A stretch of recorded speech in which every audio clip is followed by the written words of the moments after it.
So good afternoon everyone. Now yesterday we were talking about the Marathas, right?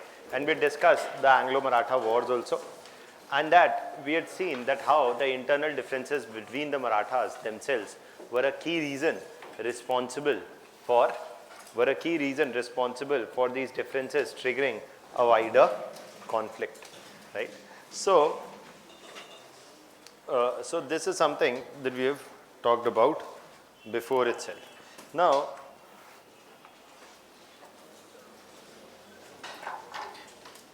so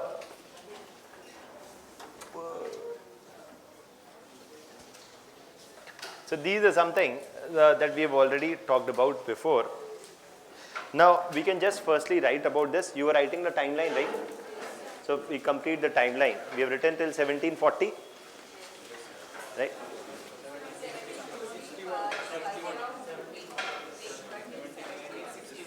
Okay, till 1761, right?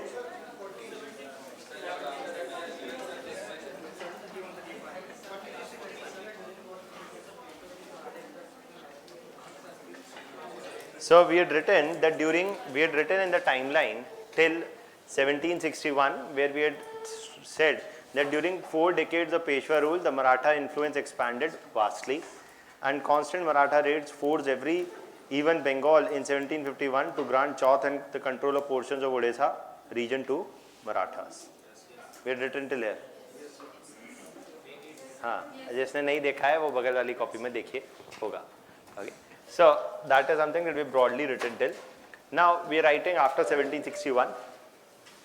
So you give in the same timeline 1775. The dispute in 1775, the dispute over the Peshwaship of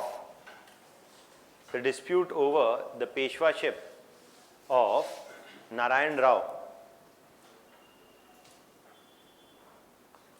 emerged in the dispute over the Peshwaship of Narayan Rao emerged in 1775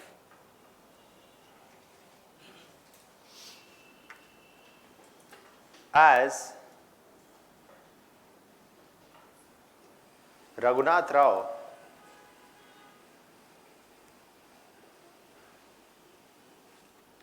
staked a claim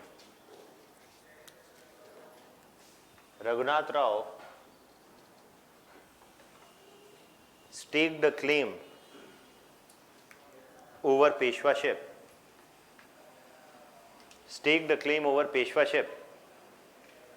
after assassinating Narayan Rao.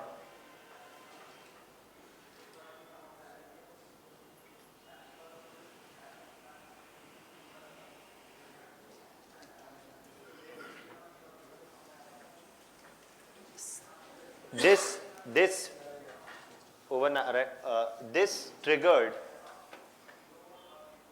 triggered a dispute within the Maratha Empire. This triggered a dispute within the Maratha Empire as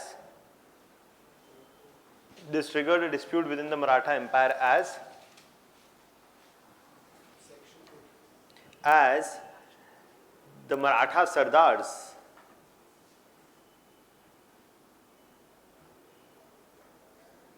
aimed to overthrow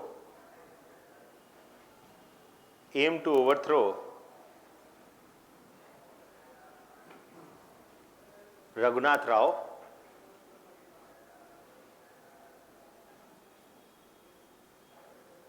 and thus the Holkars, Scindias and Bhosle. Thus the Holkar, Scindia and Bhosle launched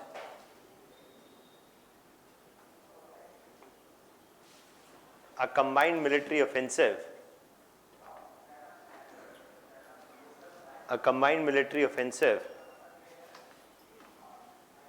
against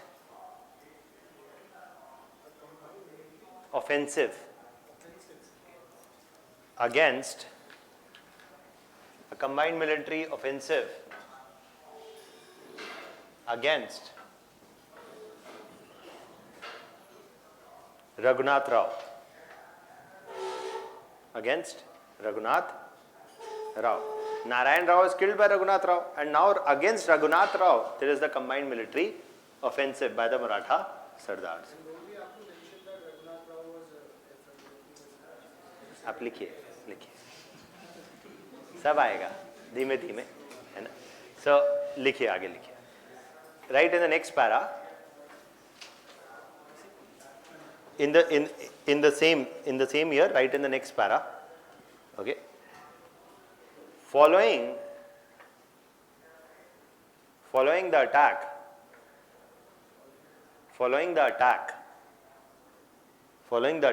Raghunath Rao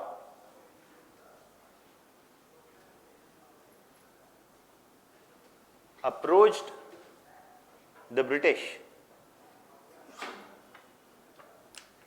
stationed in Salsette region. Following the attack, Raghunath Rao approached the British stationed in the Salsette region, seeking their support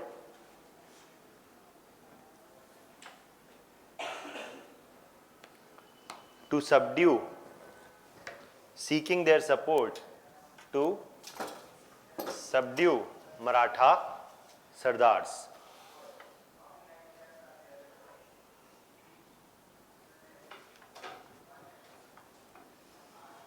Thus, the dispute over Peshwaship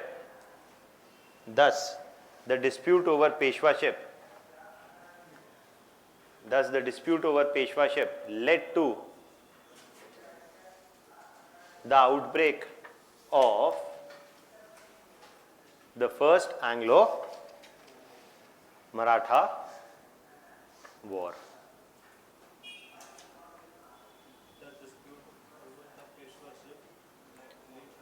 The outbreak of the First Anglo-Maratha War. Okay.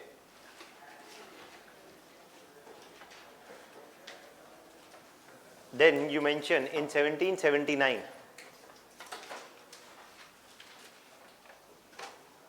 In 1779,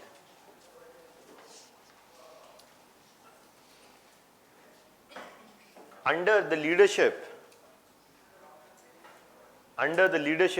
of Nana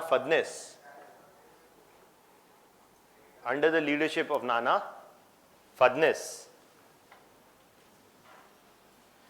the Maratha Sardars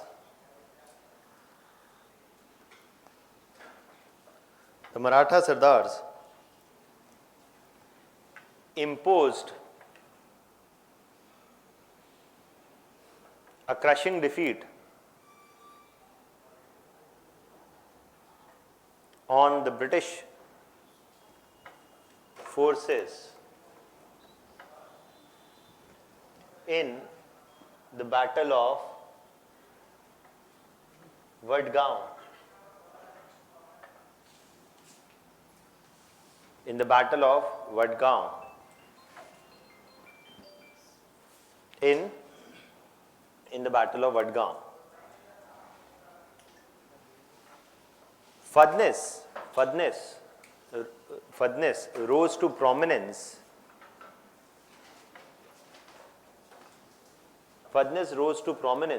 And soon emerged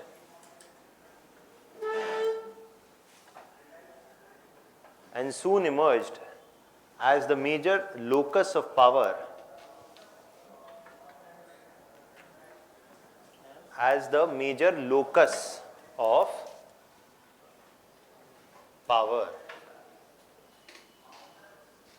which kept a united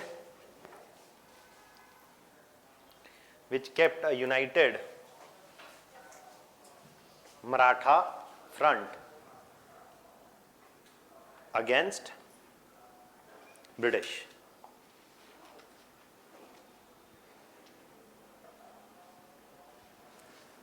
In 1782,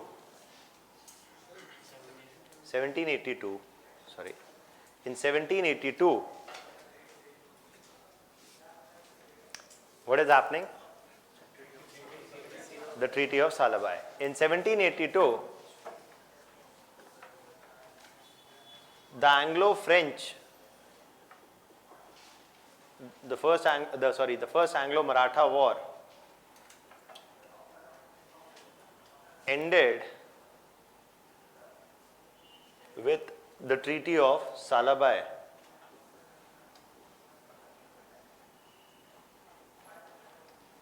Ended with the Treaty of Salabai.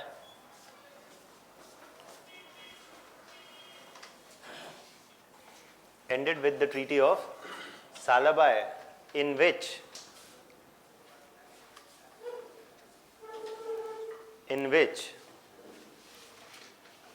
or under which the British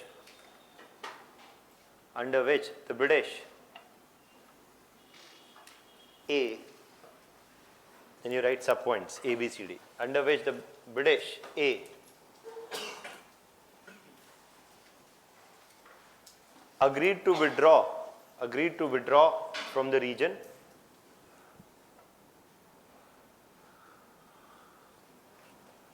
in which the British agreed to withdraw from the region and not interfere further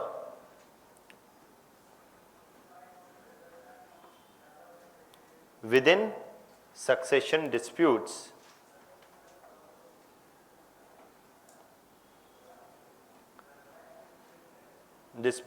of Marathas. Within succession disputes of Marathas. B, the British returned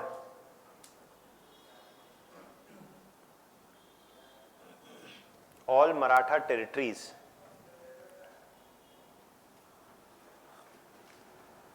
captured in the region. All Maratha territories captured in the region since 1775. Or since the outbreak of the war, one and the same thing.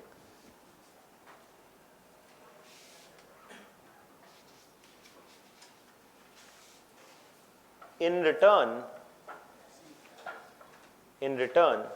the Marathas agreed to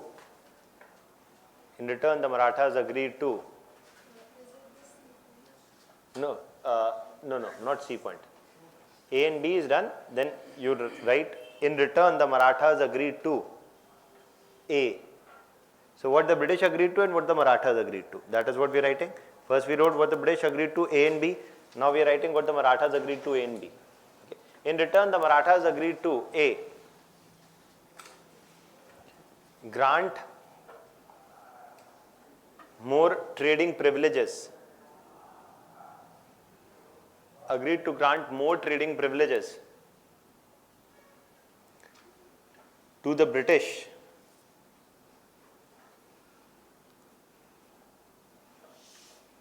in the region.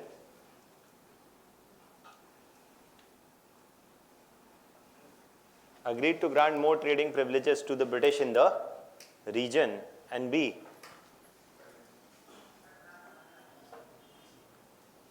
agreed to join hands with point B. Agreed to join hands with British in case of breakout of hostilities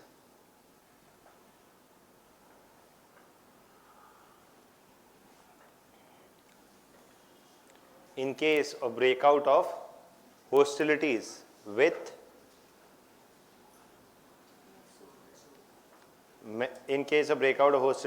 Mysore in the future.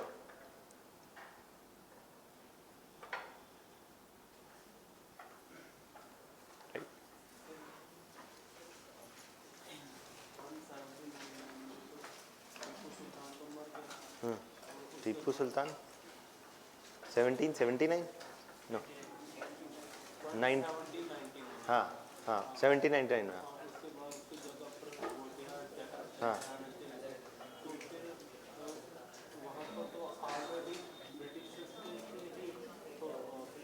हाँ हाँ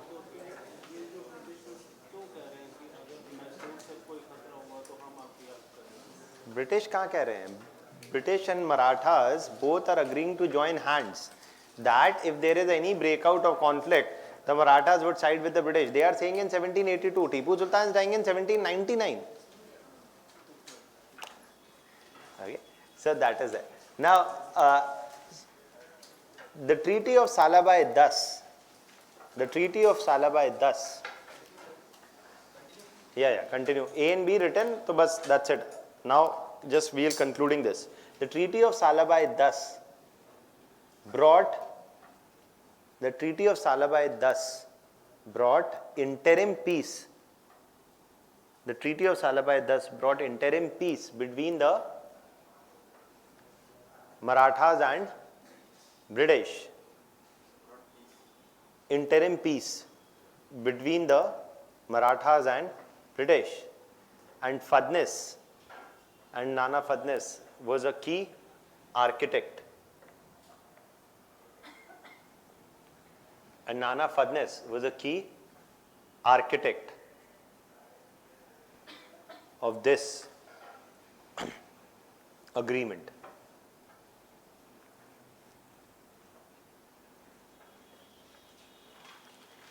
In 1802, now, or you can write in 1800, Nana Fadnis dies.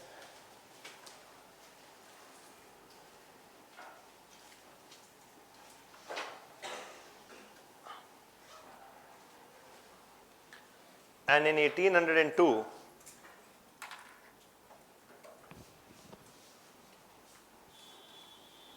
as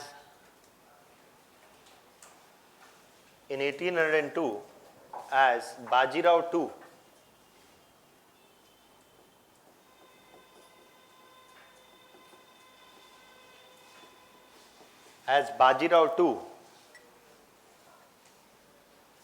asserted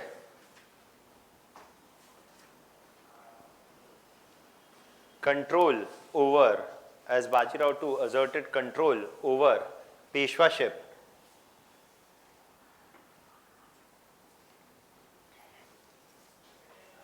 as Bajirao II asserted control over Peshwaship,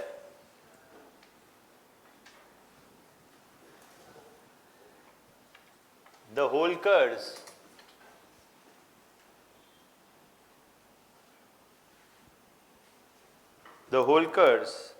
were bitterly opposed. The Holkars were bitterly opposed to his rule.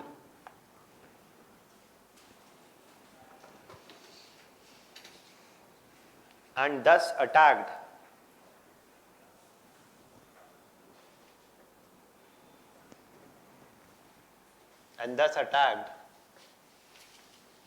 the Peshwa's territories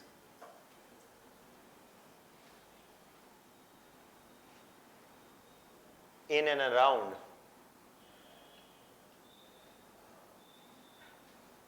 Pune or in and around Pune. Okay. Bajirao II, next paragraph within the same. Bajirao II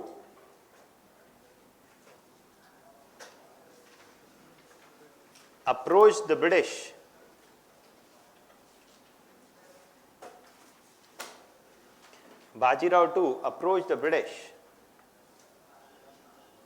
which agreed to intervene, which agreed to approach the British, who agreed to intervene on his behalf.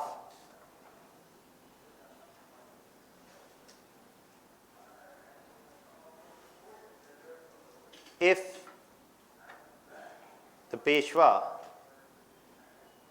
signed the subsidiary alliance. If the Peshwa signed the subsidiary alliance. In 1802, with the Treaty of Bassein, pardon? In the same. In 1802, with the Treaty of Bassein,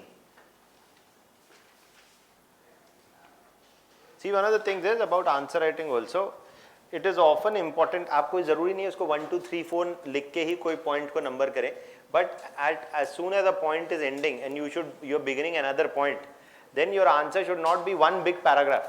At least it must be broken into small paragraphs, okay, because it's easier for the examiner that way to go through your answer script. So that is the reason.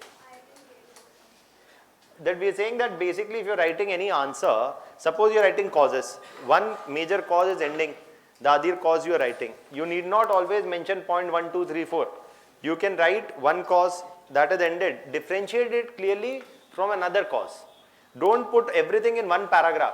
कि political cause, economic, social सब आपने एक बड़े से paragraph में लिख दिया कहानी की तरह.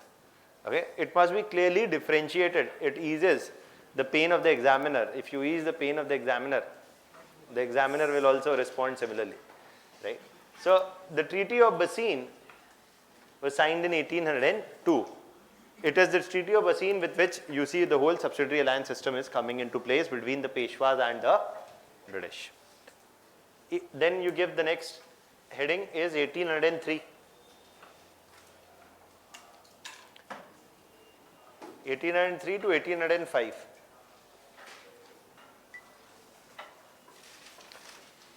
The period, okay, with the Treaty of Bassein, I thought we had completed. With the Treaty of Bassein, the Peshwa entered into a subsidiary alliance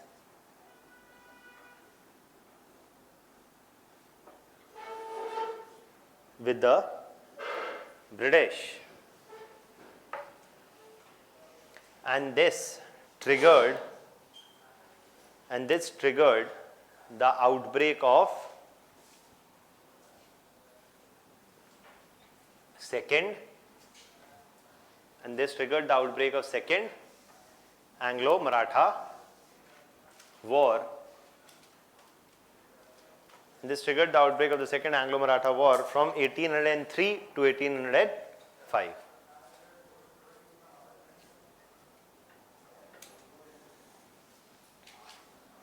From 1803 to 1805. Okay.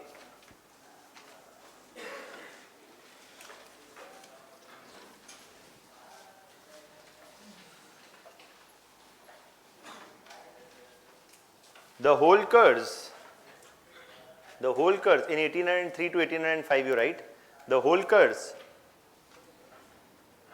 were subdued by the British. The whole curse were subdued by the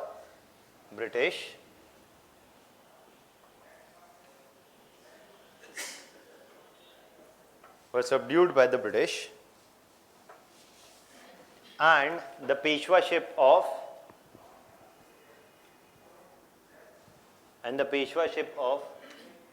Bajirao II was reasserted.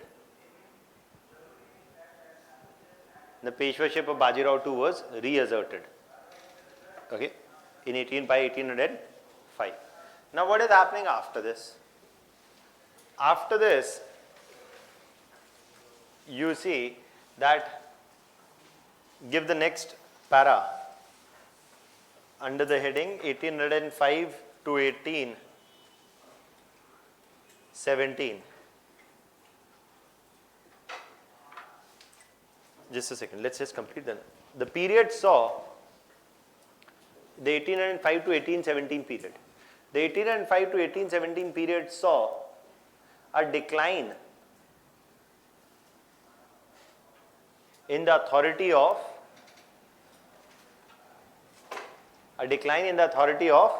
the Peshwa, a decline in the authority of the Peshwa, and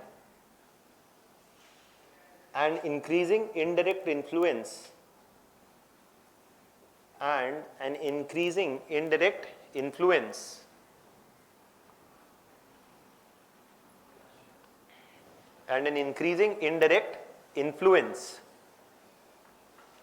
of the British in the region.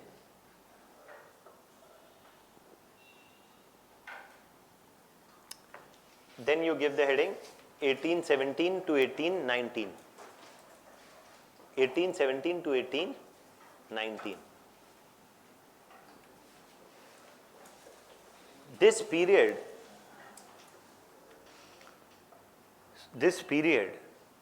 1817 to 1819, this period saw the final desperate attempt by Maratha Sardars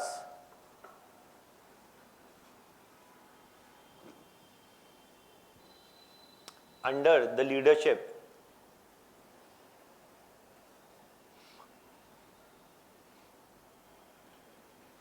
of Bajirao II, by Maratha Sardars under the leadership of Bajirao II, by Maratha Sardars under the leadership of Bajirao II,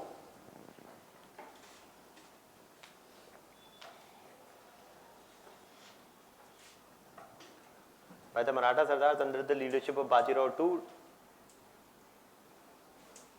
to reassert their authority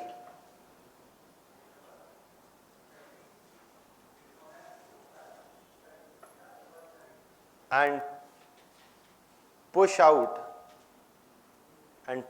the British presence from the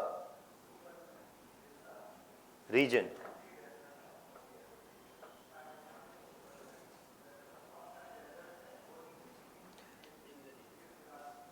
And push out the British presence from the region.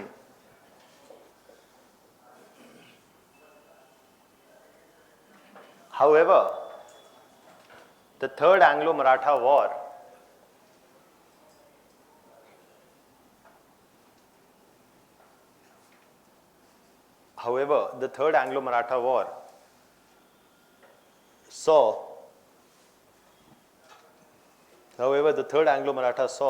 saw the British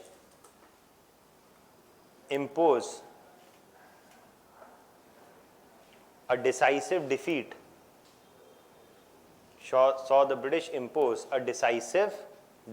on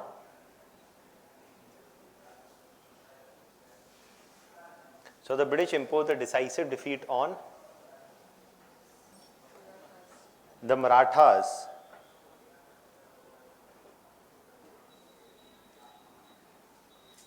and the Peshwaship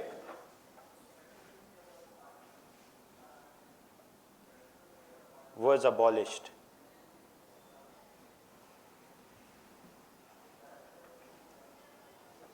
And the Peshwaship was abolished. Now, was there any treaty? No. अभी अब कोई treaty नहीं, अब हो गया. Okay. Now, write the significance of the Anglo-Maratha wars. So, in these events itself, the causes are visible, right? I told you yesterday that if a question comes like this, that the Anglo-Maratha wars were a result of the internal differences amongst the Maratha Empire or amongst the Maratha rulers, discuss. Then you point out that how internal disputes over Peshwaship were clearly the reason for the first and the second war, and how the third war was a final yet a final and desperate but yet an attempt to drive out the British, who had anyways increased their influence in the region by increasing their influence by building upon the differences, by building upon or utilizing the differences between the Maratha Sardars, and how the last war was a final yet not a sufficient attempt to overthrow the British from the region, right? That is there. So you can write about the significance of the Anglo-Maratha wars. The significance of the Anglo-Maratha wars. Yeah. So I'm saying that if they give you a question like this, this is how you approach it. Yeah. That we have discussed the causes in all these wars. Actually, in the timeline, we have written the cause also of exactly what is triggering every war, right? So you can use to write a answer. Now you can write about the significance of Anglo-Maratha wars first.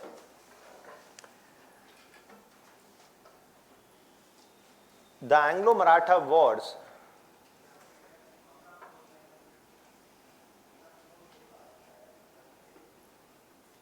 brought down the curtains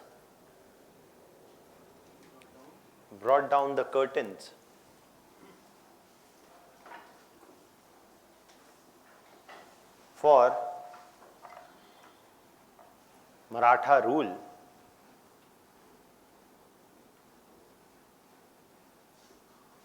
and ended the last formidable challenge to British in the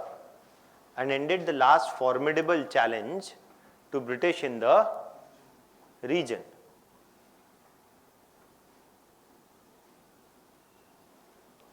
And ended the last formidable challenge to the British in the region.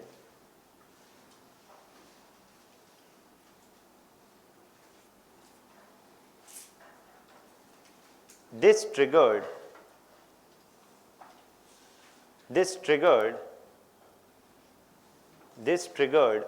a major shift.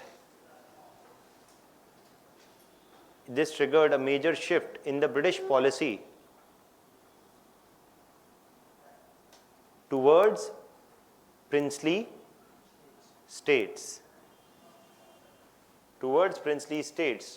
which now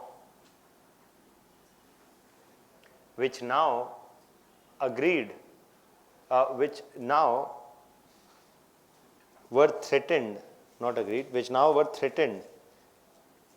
by the adoption of principle of paramountcy. The principle of paramount.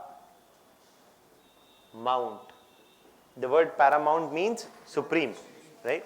The principle of paramountcy unleashed by the British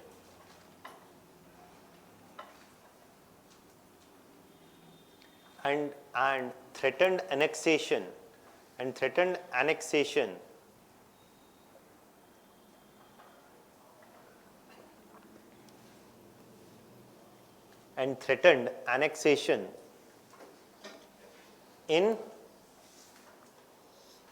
annexation in cases or threatened annexation in case of an adverse impact and threatened annexation in case of an adverse impact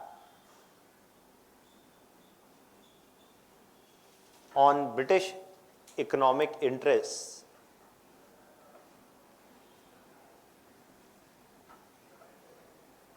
In the region.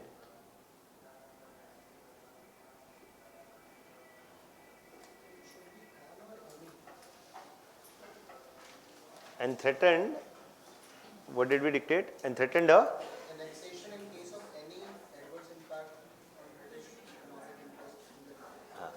सही है, कोई भी आँच आई तो चीर देंगे.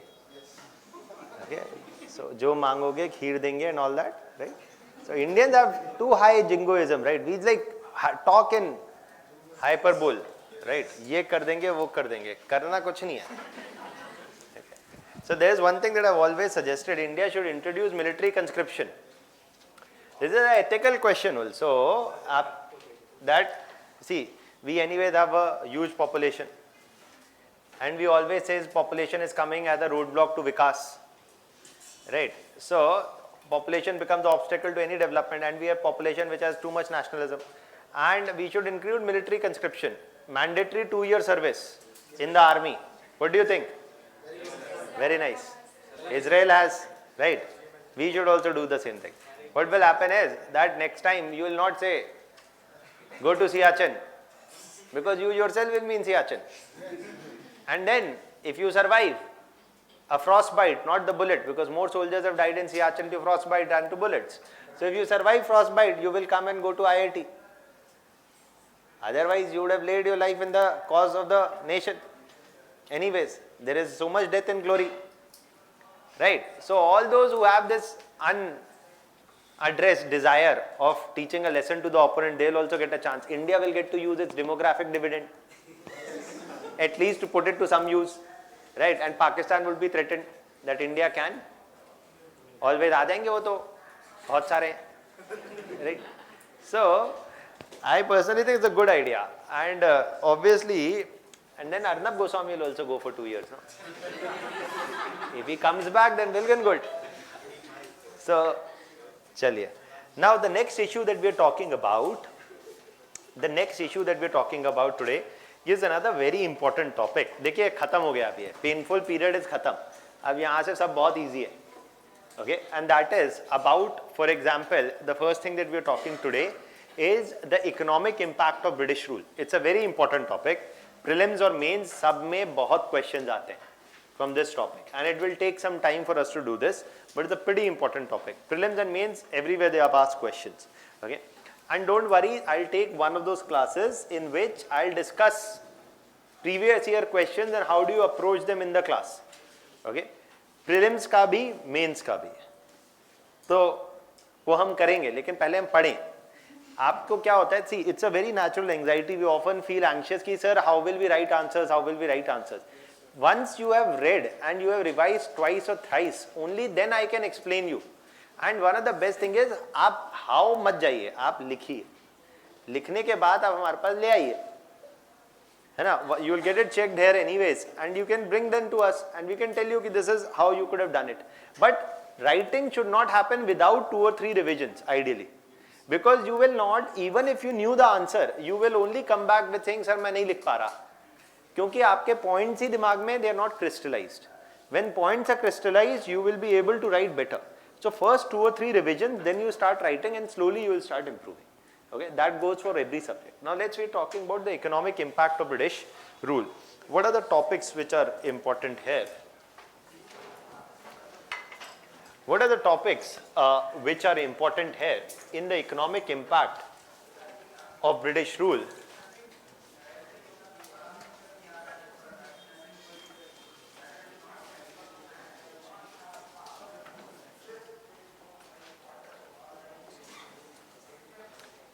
Why are we, अब आप बोलेंगे कि sir, why are we all of a sudden talking about economic impact? What about law, army, police under British administrative?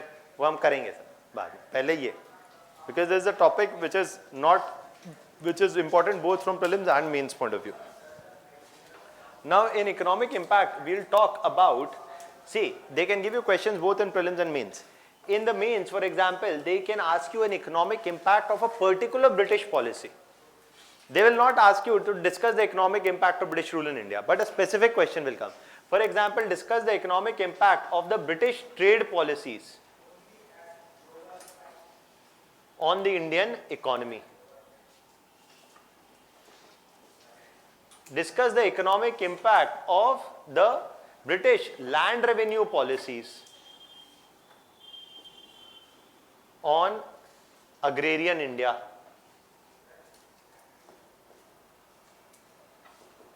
Or they will ask you a question, discuss the impact of the construction of railways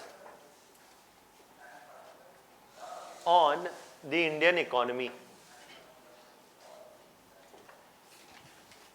Or they can ask you, discuss the impact of foreign investments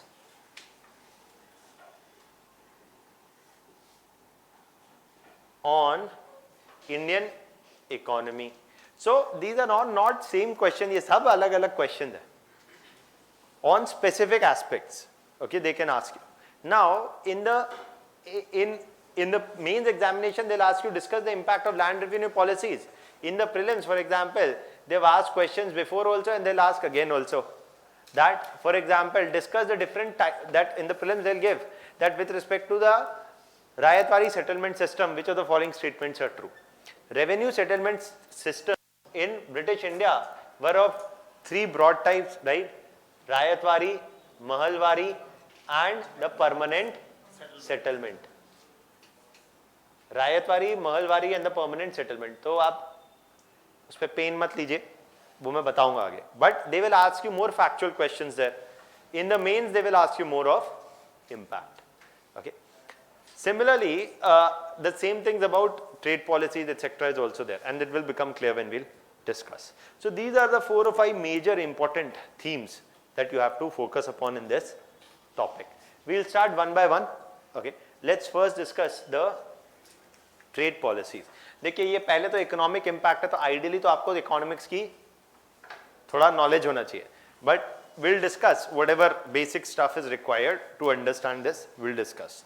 so let's first discuss what the trade policy and their impact. Okay, and this is a pretty important topic, the trade policy itself. Okay, now देखिए first understand, then I'll dictate. That to understand this, what is happening with the trade policy, one has to understand that we divide. They can ask you a question like this also. Discuss the evolution of British trade policies with respect to India over the 18th and 19th century and its impact. So evolution and impact, both the things we must know. So firstly we say that the British trade policy in India from 1600s to 1750 was one. Then it underwent a major shift after 1750s. It started undergoing a shift slowly after 1750s and underwent a major shift which starts becoming visible in the few decades after 1750s. And this is even more acutely visible in the beginning of the 19th century. Okay, so you see that slowly shift starts happening from 1750s, and every shift is not sudden. Economy में ऐसा नहीं होता कि एक दिन आप agricultural हैं, अगले दिन industrial हो गए. एक दिन industrial revolution नहीं है, अगले दिन industrial revolution हो गया. Okay, it's all something that happens over a period of time. But the shift started happening from 1750s onward. So there was a policy before 1750, British trade policy, and there was a trade policy after 1750. And 1750s became a 1750s, it's a whole decade which became slowly a turning point in British trade policies. So what was the policies before 1750s and what were the policies after 1750s? पर पहली बात, what changed in 1750s? Right? What changed in 1750s? The Anglo-Carnatic Wars, or to be more precise, in 1750s, one thing that is happening is whether in Plassey, whether in Buxar, or whether in the Carnatic region, the British are increasing their influence. The British are increasing their indirect influence in the region. But there is something else also happening in 1750s. Subsidiary alliance में तो बहुत time है अभी. Ahmad Shah Abdali, okay. Diwani rights. Revolution in French Revolution at 1789. Industrial Revolution. The other major change जिसका economics में impact होगा, that is about the industrial revolution. And so you see that in 1750s, two things are happening. The increasing British influence in the region and the industrial revolution. The increasing British influence in the region and industrial revolution. These things are, both are happening in 1750s, and they had a major impact on the trading policy. But let's first understand what is the policy before 1750s, then we'll see what change these things produce and what is the change. Okay. So let's first understand what is the policy from 1600 to 1750. देखिए, ये बिल्कुल भी difficult नहीं है समझना. That from 1600s to 1750s, what is happening is that the European traders are coming to the Indian princely rulers demanding trading rights, and with this they are buying goods from Indian traders. Remember Jagat Seth, all of these things, right? So the Indian traders are selling the goods to the European traders, and the Indian goods had a huge demand in Europe, predominantly, for example, in commodities like silk, for example, in commodities like spices and textiles. And I told you that India was the biggest textile producer in the world, or the producer of the finished textile goods. We were the world's biggest producer of finished textile goods because of 2 or 3 reasons. One, we had good quality cotton available, raw material locally. We had we had a good quality, not just cotton, but a good quality and a cheap labor force available, and local expertise to make good quality cloth. So basically, cheap labor, cheap raw material and adequate skills. The flourishing handicraft industry, the handloom industry in India basically made sure that we had finished textile goods available in India at a very cheap cost. They were so cheap and good in quality that the European traders the Indian producers would produce these goods, they would be bought by the Indian traders. Then the Indian traders would sell it to the European traders, and the European traders would sell it in the European market. And everybody made profits. We discussed this before also. That if Indian producer was selling a good at 5 rupees a piece to the trader was selling it at 7 rupees to the European trader was selling it at 10 rupees in the market. Even at such a price, the Indian good was cheaper and better in quality than the European producers. Because in Europe there was neither good quality raw material available. Because cotton requires black soil, less rainfall, more sunlight. वहाँ कुछ नहीं ऐसा. Right? हमारे जीवन की problem है हमारा ज़्यादा sunlight. Right? Especially in cities like Delhi. Right? So, but वहाँ है नहीं. Right? So they did not have good quality raw material. Neither did they have the demographic dividend. Surplus labor, which was skilled and at cheap cost. So neither they had cheap cost labor nor good quality and cheap raw material. So Indian goods were cheaper and more in demand, and thus everybody gained. The balance of trade, now this is the term, that the balance of trade was in India's favor. Balance of trade basically means a net. So if whatever are total exports from India minus total imports, that is what is the balance of trade. Indian traders were exporting much more than India was importing from the British. And so the balance of trade was in whose favor? The Indian traders. So the Indian traders were exporting more than they were importing, and trade would happen in gold or bullion. Right? International trade would be done in gold. Right? And so there was a net influx of gold into India. The economic trading relationship was beneficial to both the British and the Indian traders. It was also beneficial for the Indian producer because he is getting the access to the European market. It is a win-win relationship for all. However, the balance of trade is usually in India's favor, and the British have to pay the Indian traders in gold. They don't have any other good alternative good to offer to India, which could have been in huge demand in India. So the balance of trade is in India's favor. They have to bring in gold to buy Indian goods. That is there before 1750s, but it starts to change after 1750s. What is the change that happens after 1750s? Is the increasing British influence and industrial revolution. And this is what basically changes a lot of things. Firstly, with industrial revolution, the cost of production, industrial revolution brought what? Mass, machine-based production or mechanized mass production. A mechanized mass production, machines would decrease the requirement for labor, and if it would decrease the requirement for labor, then the labor cost will come down. That will also decrease the cost of production. So industrial revolution was decreasing the cost of production 1750s onwards, and the first area, the first economic segment which underwent the industrial revolution was the textile sector. Okay, and you have the spinning wheel, the spinning jenny, the power loom, all of these were invented. Indians used the hand loom, they started using the power loom. Power loom was powered by electricity, and electric powered power looms could produce textile goods at a much higher pace than hand looms could produce. So it's like you are working with hand looms, they're working with power looms, so they're producing much faster or a larger quantity of goods, and that too with less labor, so which are cheaper.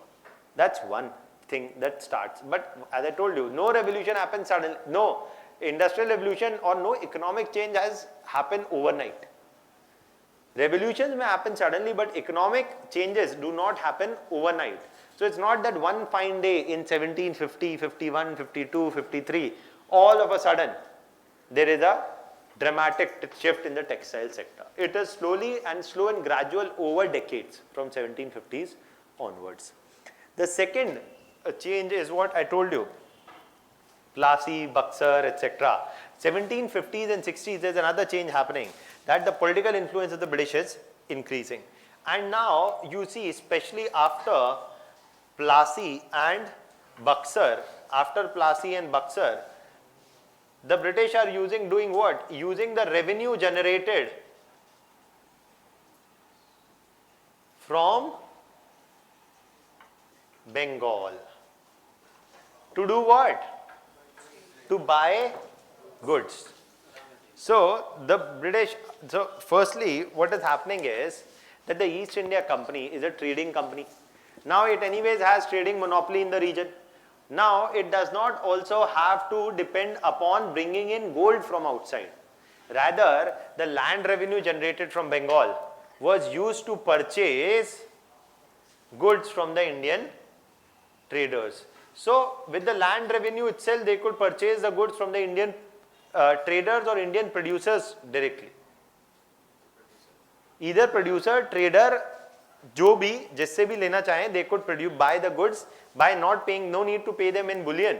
The revenue generated from Bengal was used to further finance their trading activities in the region, meaning that they do not have to bring gold from outside. When gold was coming from outside, India was becoming sone ki chidiya. When gold stops coming, then it is no longer becoming a bigger sone ki chidiya. Okay, so the influx of gold started declining slowly after 1750s and 60s. That is one change which is happening. However, there is a change, we say, in both what? In both the nature of trade, there is a change in the nature of trade after 1750s and 60s, both quantitatively and qualitatively. अब ये क्या बोल रहा हूँ मैं? What is the change and how does it, what is the change in terms of quantity and quality, both things? That one of the things that happens is that देखिए बड़ी simple सी चीज़ है जीवन में समझने के लिए, that when industrial revolution is happening, it is producing goods in mass amounts, but mass production requires firstly mass market. You don't start producing goods without availability of a market, because you say, okay, I have power loom, I can produce 1,000 tons of textile goods, but there must be a demand for that much. If you produce 1000 tons but demand is only for 100 tons, then you will make loss. So it is not enough to have a mass production capacity, it is also necessary to have what? A mass market. Mass production requires a mass market. And so, as the British anyway had the trading monopoly in the region, they are now looking to capture the Indian market. Okay. And I'll explain this point in a bit more detail. They're looking to capture the Indian market. Who is looking to capture? Not the traders, traders also, but also capitalist class. अभी मैं थोड़ा बताऊंगा इसको थोड़ा सा. So there is a clear industrial revolution requires mass market. India has again demographic dividend. कपड़ा तो आदमी पहनेगा ही. आईफोन भले ही ना खरीदे, लेकिन कपड़ा तो पहनेगा. And 17% of the world's population is here. So India obviously is one of the biggest textile market. Right. So in that context, you see that it was a major potential market for the textile sector. Okay.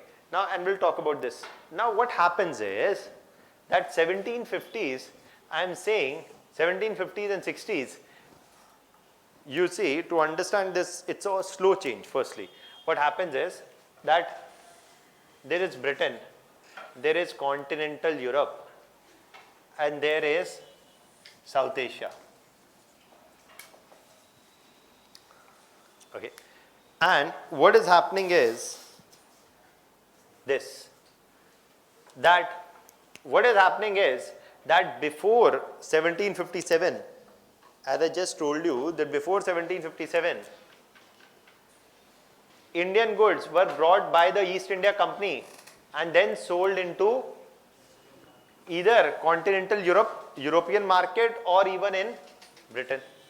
Now, so basically the East India Company became one of the mechanisms through which Indian producers were capturing the European market. But now there is in Britain the coming up of the textile producers, and this is the British capitalist class which is emerging. Okay, and this includes the Lancashire lobby. All the initial textile companies which were emerging in Britain with the scientific advances of power loom, flying shuttle, etc., they were setting up their industrial base in Lancashire. And they were the Lancashire group of textile producers.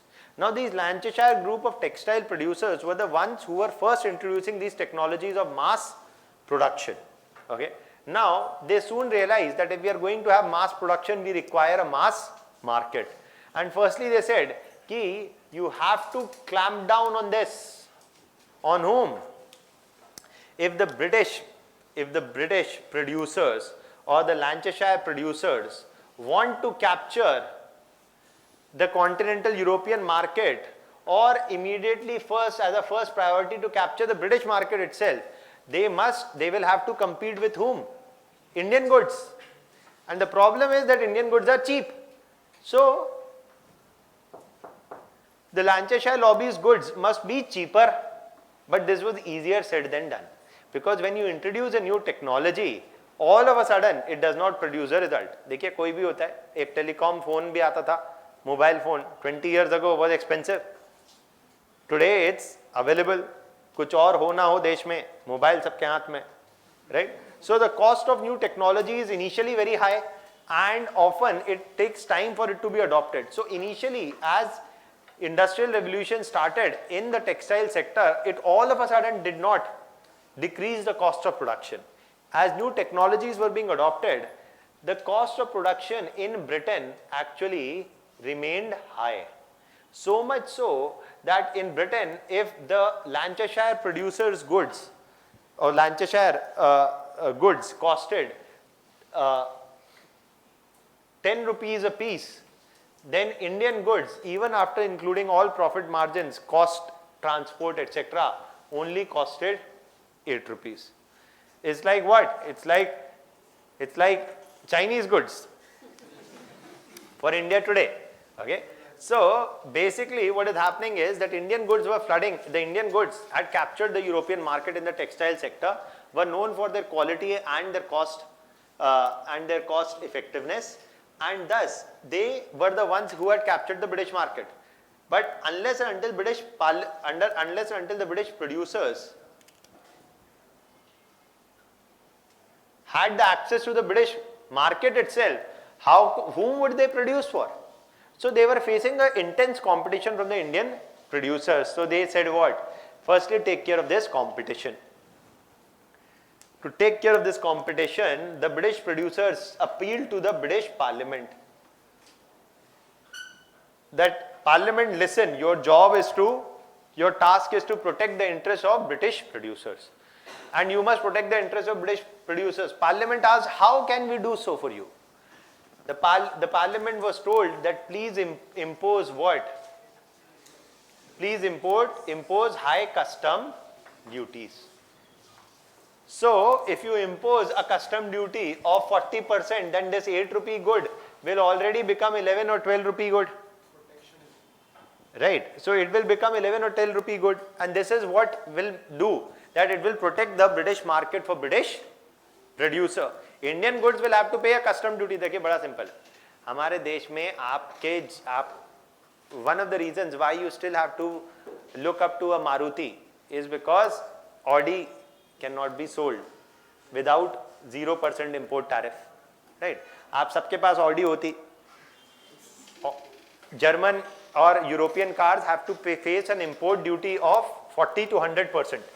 Okay, if you decrease and remove it, then Audi will become 40% cheaper. Audi will become the new Maruti, right? So, here Audi will, basically everybody can afford it, but India does this to provide a protection to the Indian automobile sector, automobile producers. So, for example, Trump keeps saying that India is imposing high import duties on Harley Davidson motorcycles. Right? तो हर किसी के पास होगी, आप bullet पे नहीं रोकेंगे. Right? So that is there. So one of the things is that here the British Parliament is dealing with what? The British Parliament is facing an appeal from the British producers of the Lancashire producers to impose custom duties. And it is not an appeal, it is called lobbying. Okay? And obviously, and the British producers actually bribed the British parliamentarians to increase custom duties. The British parliamentarians said, okay, we'll increase custom duties, but it is adversely impacting whom? It is adversely impacting not just Indian producers, but it is adversely impacting British East India Company. Indians का तो हो ही हो रहा है, लेकिन British East India Company is not happy with this decision. The East India Company is a private trading company.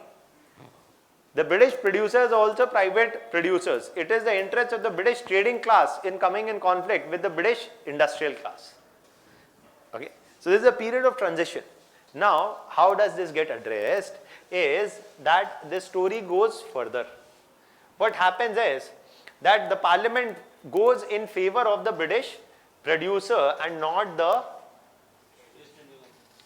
the East India Company. In the favor of Lancashire producers and not the East India Company. Okay. Now, the Lancashire producers have captured the British market, as Indian goods had to face a tariff wall. Okay.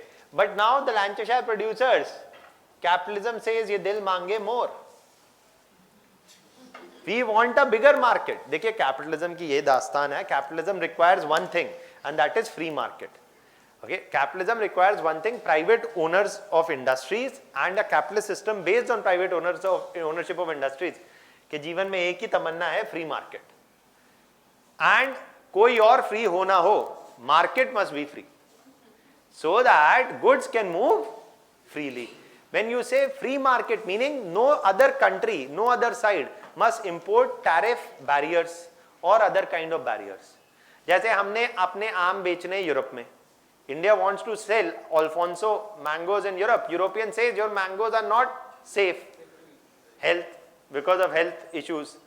So they say that this is an issue, and so we will not allow. So that is not a tariff barrier. Tariff is custom. That is not a custom barrier, that is a non-tariff barrier. Okay. So Indian said, फालतू बातें मत करिए, हम तो खा रहे हैं, हमें कुछ नहीं हुआ, आप भी खाओ, right? So Indian say कि don't erect non-tariff barriers. Okay, ये सारी terms आप newspaper में पढ़ेंगे. जब हम history पढ़ रहे हैं तो अगर economics की बात कर रहे हैं तो थोड़ा सा जो मैं examples दे रहा हूँ, all these are there in news. Okay, so that is there. Now all of this keeps happening. At this point of time, what is being said by the British is now we need to capture the Indian market. Why? Because the vast market for textile goods. Okay, it is a vast market for textile goods. So it is in this context the Lancashire producers are producing a good at 10 rupees, say, but Indian producers are producing a good at 6 rupees.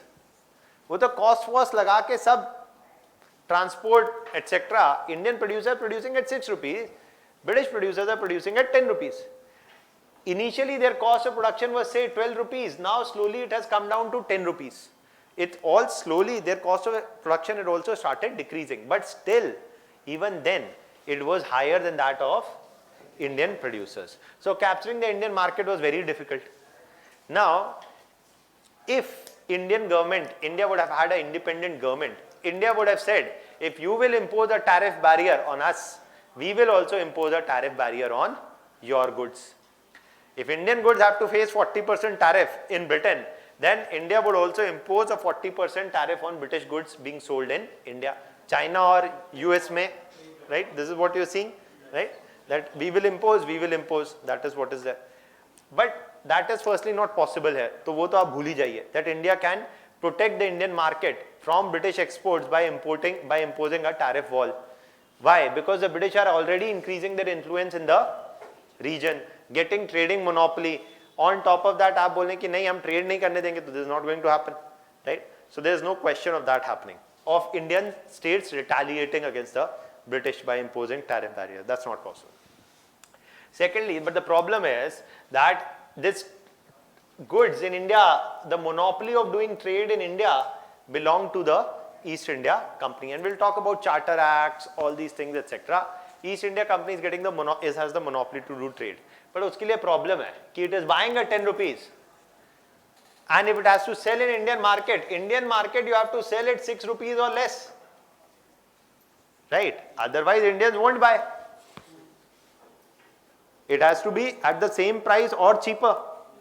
So what did the East India Company have to do? The East India Company from 1760s to 1780s, it did not make them economic sense for them to buy more expensive and sell at a loss. But if this is going to continue, then they will never be able to capture the Lancashire producer will never be able to capture the Indian market. So Lancashire producer again appealed to the British Parliament that you tell the East India Company to buy British goods and sell them in the Indian market. So the British producers were now got a law passed by the British Parliament under which every year goods worth rupees roughly around 3 lakh pounds of a monetary value of roughly around 3 lakh pounds were to be brought by the East India Company from the Lancashire producers and then be sold in Indian market. But why? Why should East India Company do so? That is why East India Company is not willing to do so. That is why they got a law passed by the British Parliament. And basically this was a condition. If the East India Company wanted the military support of the British Army, then it required to obey the law, and this is now the law, right? So this is the British law, and they obviously, this is a clear act of lobbying, but there is a problem. The East India Company is going to make a loss, and yes, for 2 decades the East India Company was buying at 10 rupees and selling at 6 rupees, meaning it is doing trade but it is making loss. So this is the geo model. of trade. देखिए, that अभी चल रहा है loss, आएगा एक दिन profit, कैसे? So basically, as they slowly started, so now in India or in South Asia at this point of time, if the local producers were producing at 6 rupees a piece, the East India Company sold at 5 rupees a piece. This is what is called as predatory pricing or dumping of goods below the cost of production. So deliberately, in full well knowing that they are making a loss, they were anyways under pressure and they started selling goods at a cost lower than the cost of Indian goods for achieving two things. Firstly, it would slowly drive out the small Indian producer.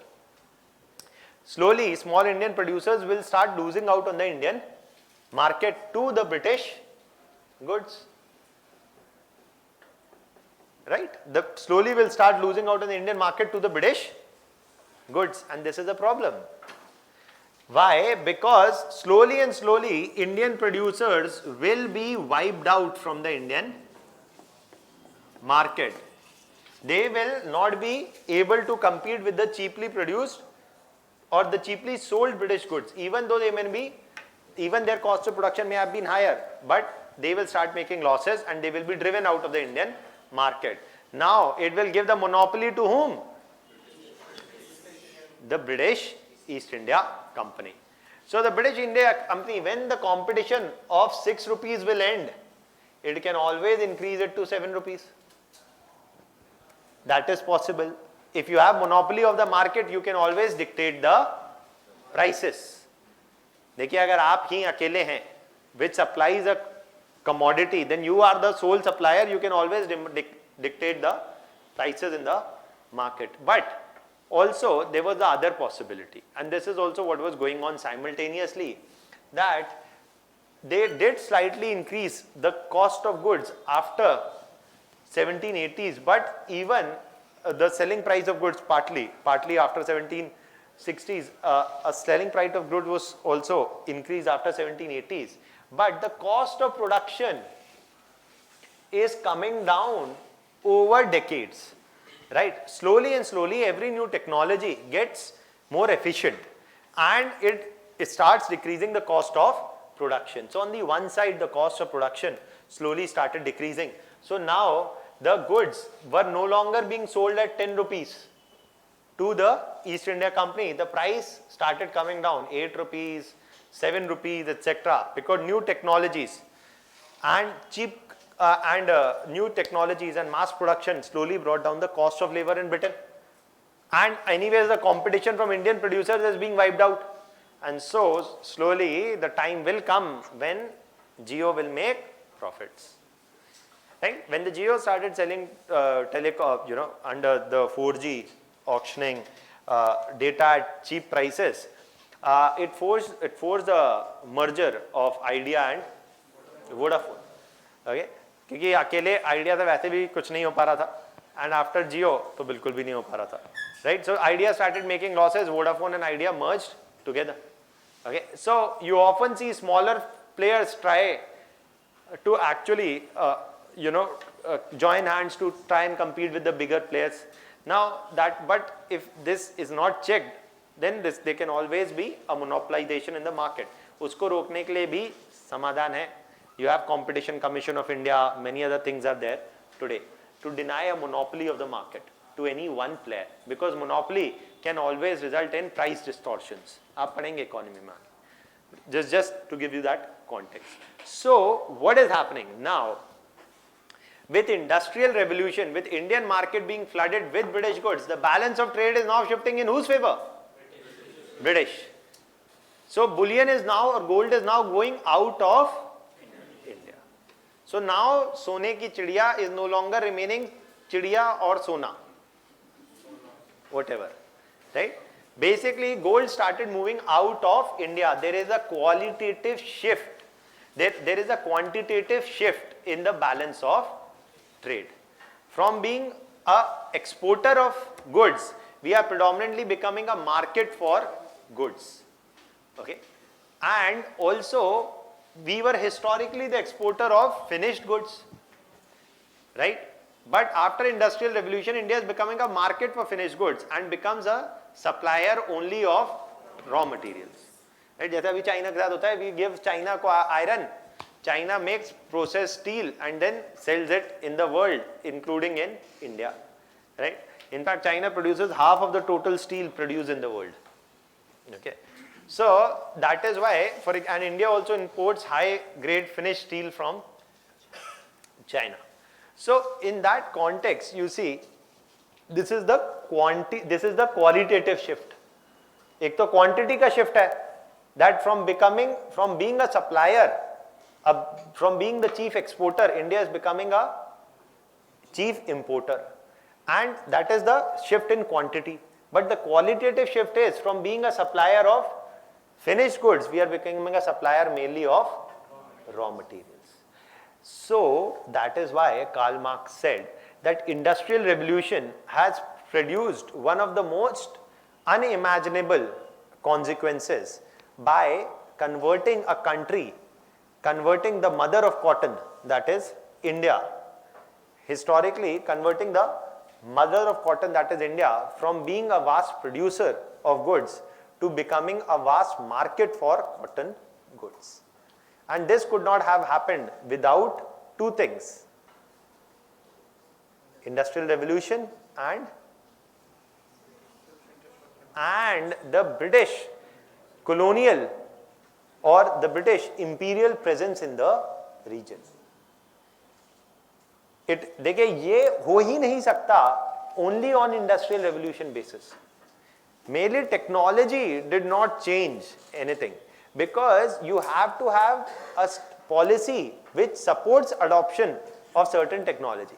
If India would have been an independent country and British would have denied the European British market to Indian goods, India would have denied the Indian market to the British goods. So it is not just because of industrial revolution that there is a shift, qualitative and quantitative. It is also because of imperial or colonial, or the increasing influence of British in the region, political as well as economic. Is that clear? So this is the shift in the nature of trade. This is the shift in the nature of trade that we are talking about. Clear? Any doubts in this? So you can firstly write down about this itself.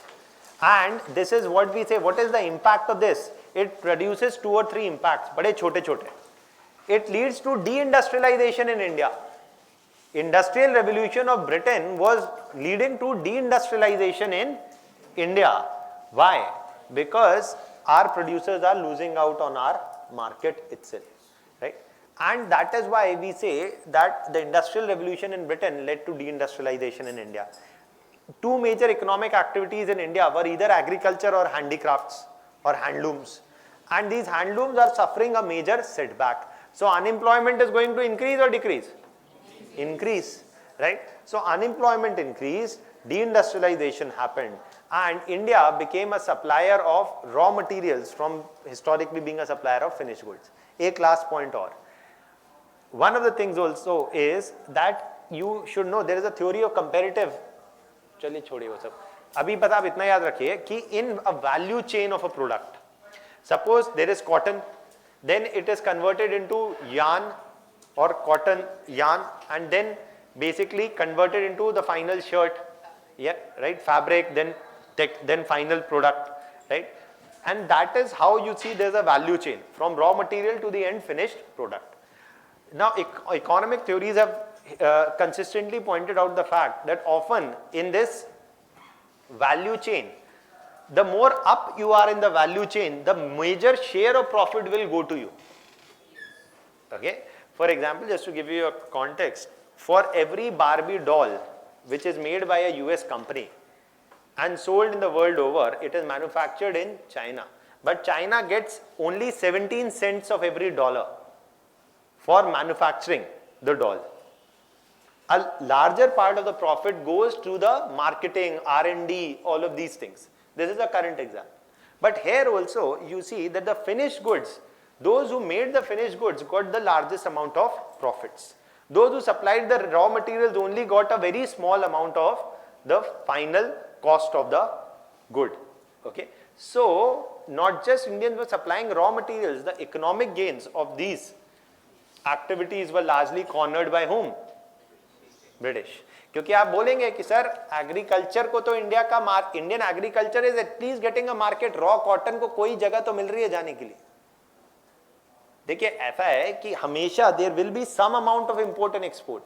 It is also important to know that are you exporting, not just what amount of volume are you exporting, but what is the nature of that export. Is it raw material और is it finished goods. हम ये पूछते ही क्यों हैं? क्योंकि a finished good will have a much higher market value than a raw material. Right, that is there. So please write down first. Economic impact of British rule. Economic impact of British rule is the heading of the new chapter. Within that, you first give the subheading that the evolution of British trade policies. Evolution of British trade policies and their impact. Evolution of British trade policies and their impact.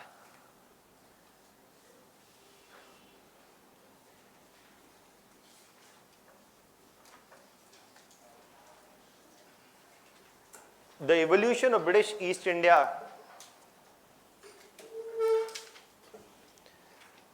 the evolution of British East India companies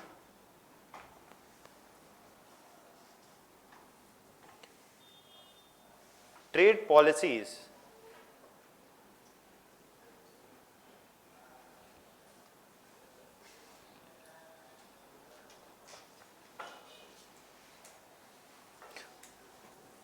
just strike down the word evolution. The evolution of British East India Company's trade policies were written, right? Just strike down the word evolution. The British East India Company's trade policies, evolution को you strike down, okay? The British East India Company's trade policies underwent a quantitative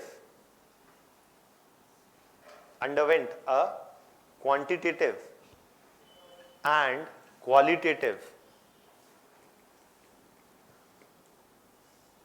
shift over the 18th century,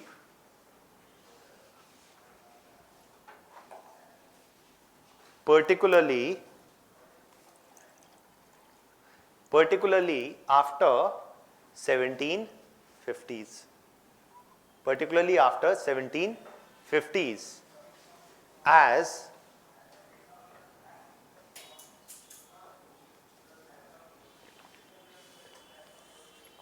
two major events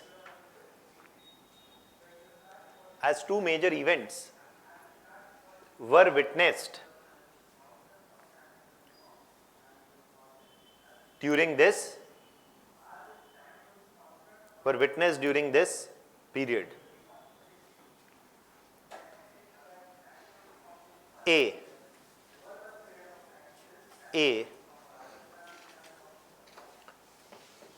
the advent ADVENT, the advent of industrial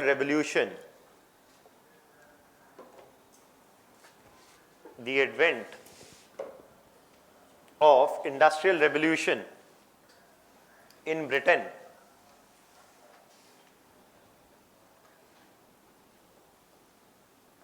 the advent of the industrial revolution in Britain, firstly in the textile sector,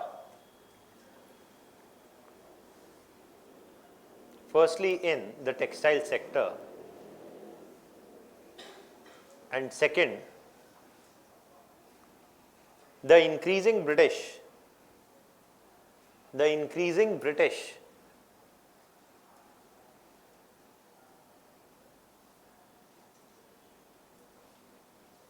political and economic influence,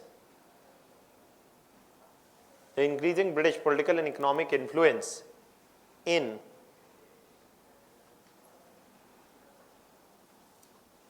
South Asia, particularly in Bengal,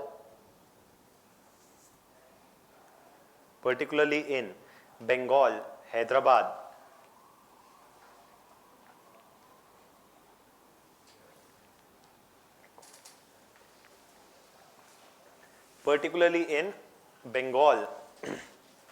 Hyderabad, etc.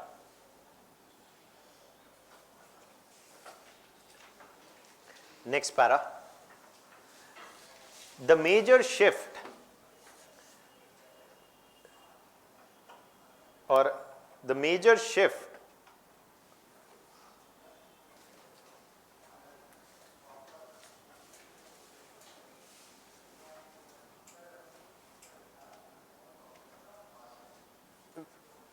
the major shift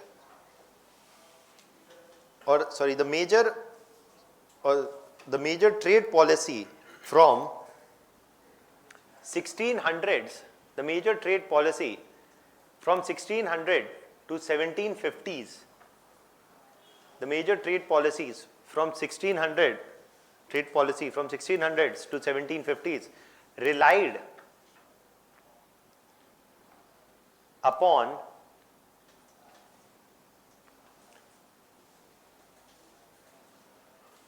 the East India Company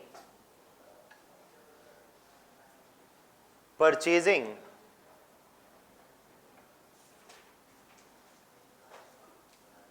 finished goods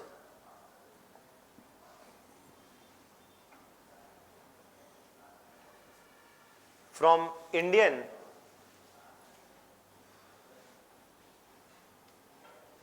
handloom producers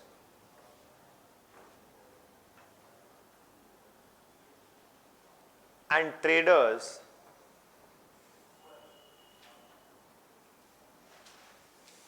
which had a huge demand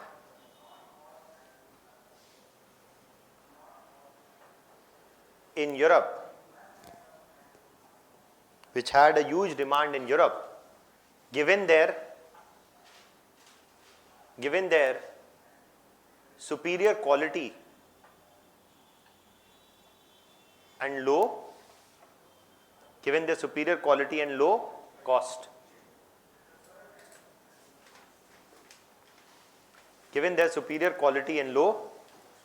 cost.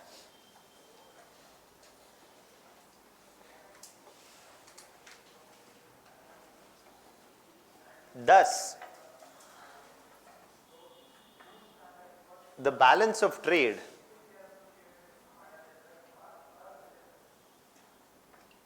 during this period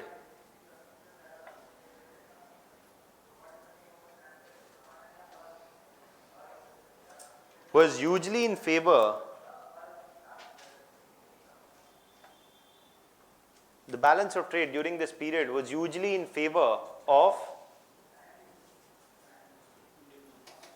of the Indian producers or in favor of the Indian traders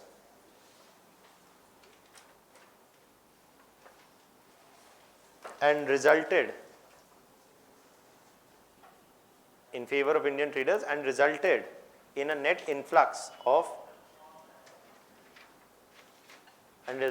in a net influx of bullion.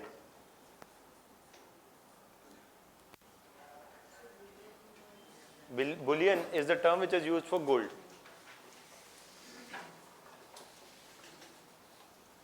Okay. Now, post 1750s,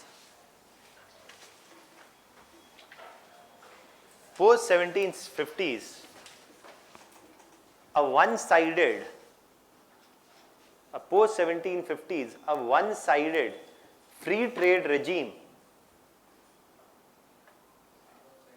Free trade, muft.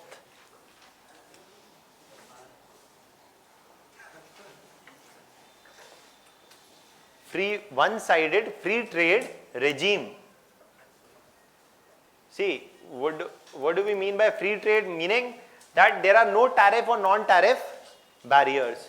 Now, there are no tariff or non-tariff barriers, but the problem is what? That we are saying one-sided free trade. Why? Because Indian goods are facing tariff barriers, but British goods are not facing any tariff barriers.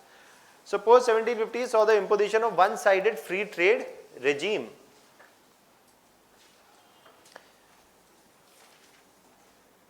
Post 1750, the one-sided free trade regime was imposed on India as the East India Company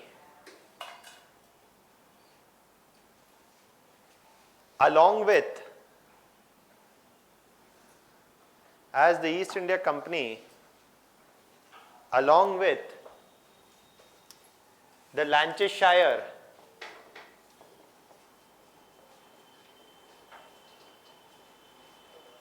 textile producers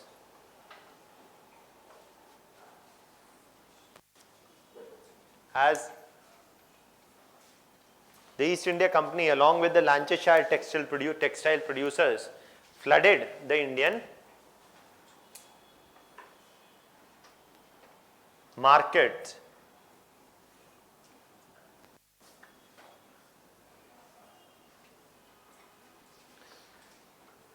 with British goods.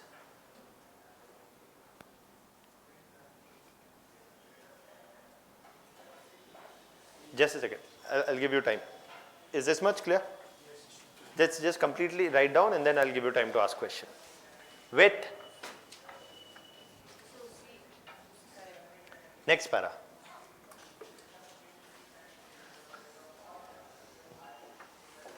With these changes,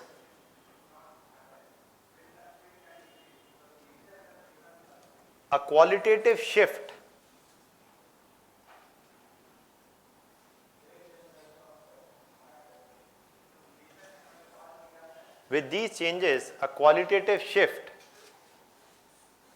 was witnessed. With these changes, a qualitative shift was witnessed, and India was reduced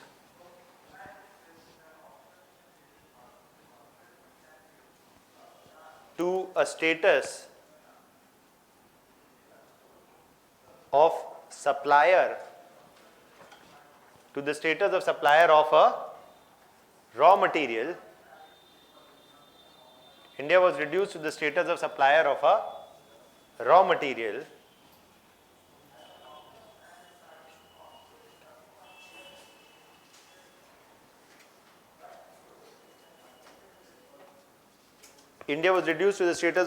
of a raw material and became a vast market for finished British goods. Vast market.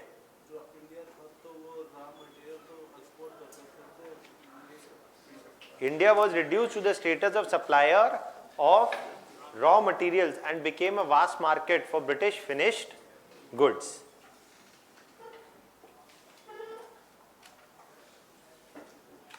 So we have written about the quantitative also. What is the quantitative one? That is one-sided free trade. The balance of trade is with one-sided free trade, the balance of trade is shifting in whose favor? The British East India companies, right? So that is the quantitative shift. Quantitative shift में balance of trade की बात होती है. Qualitative shift में nature of trade की बात होती है, फिनिश्ड गुड्स और raw material, both of them are changing. Is that point clear everybody? So any other doubt still here? Any other doubt still here?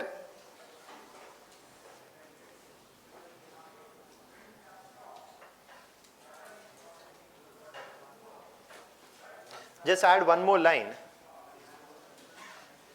The quantitative shift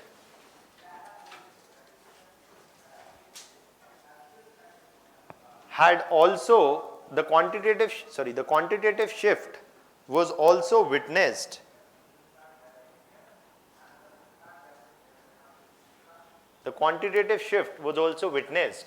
as the balance of trade shifted in favor of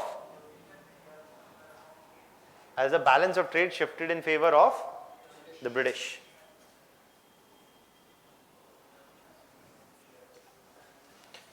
Now the next thing that we are talking about is write down impact. ये तो हमने चीज discuss किया, what is the evolution and what is the impact. The impact is, you write down that impact, the changing nature of the British trade policy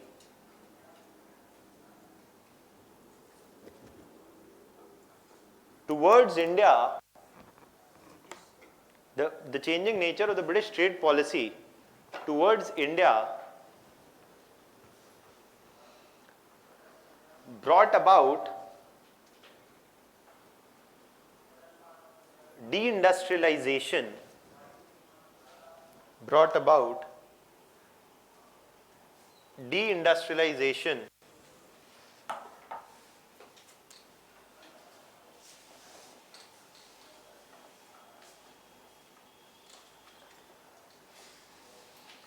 of the Indian economy, brought about the deindustrialization of the Indian economy and triggered a collapse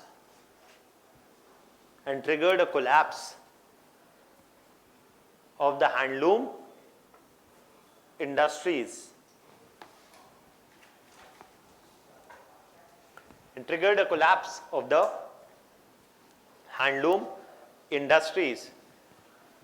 leading to the worsening of the unemployment problem in the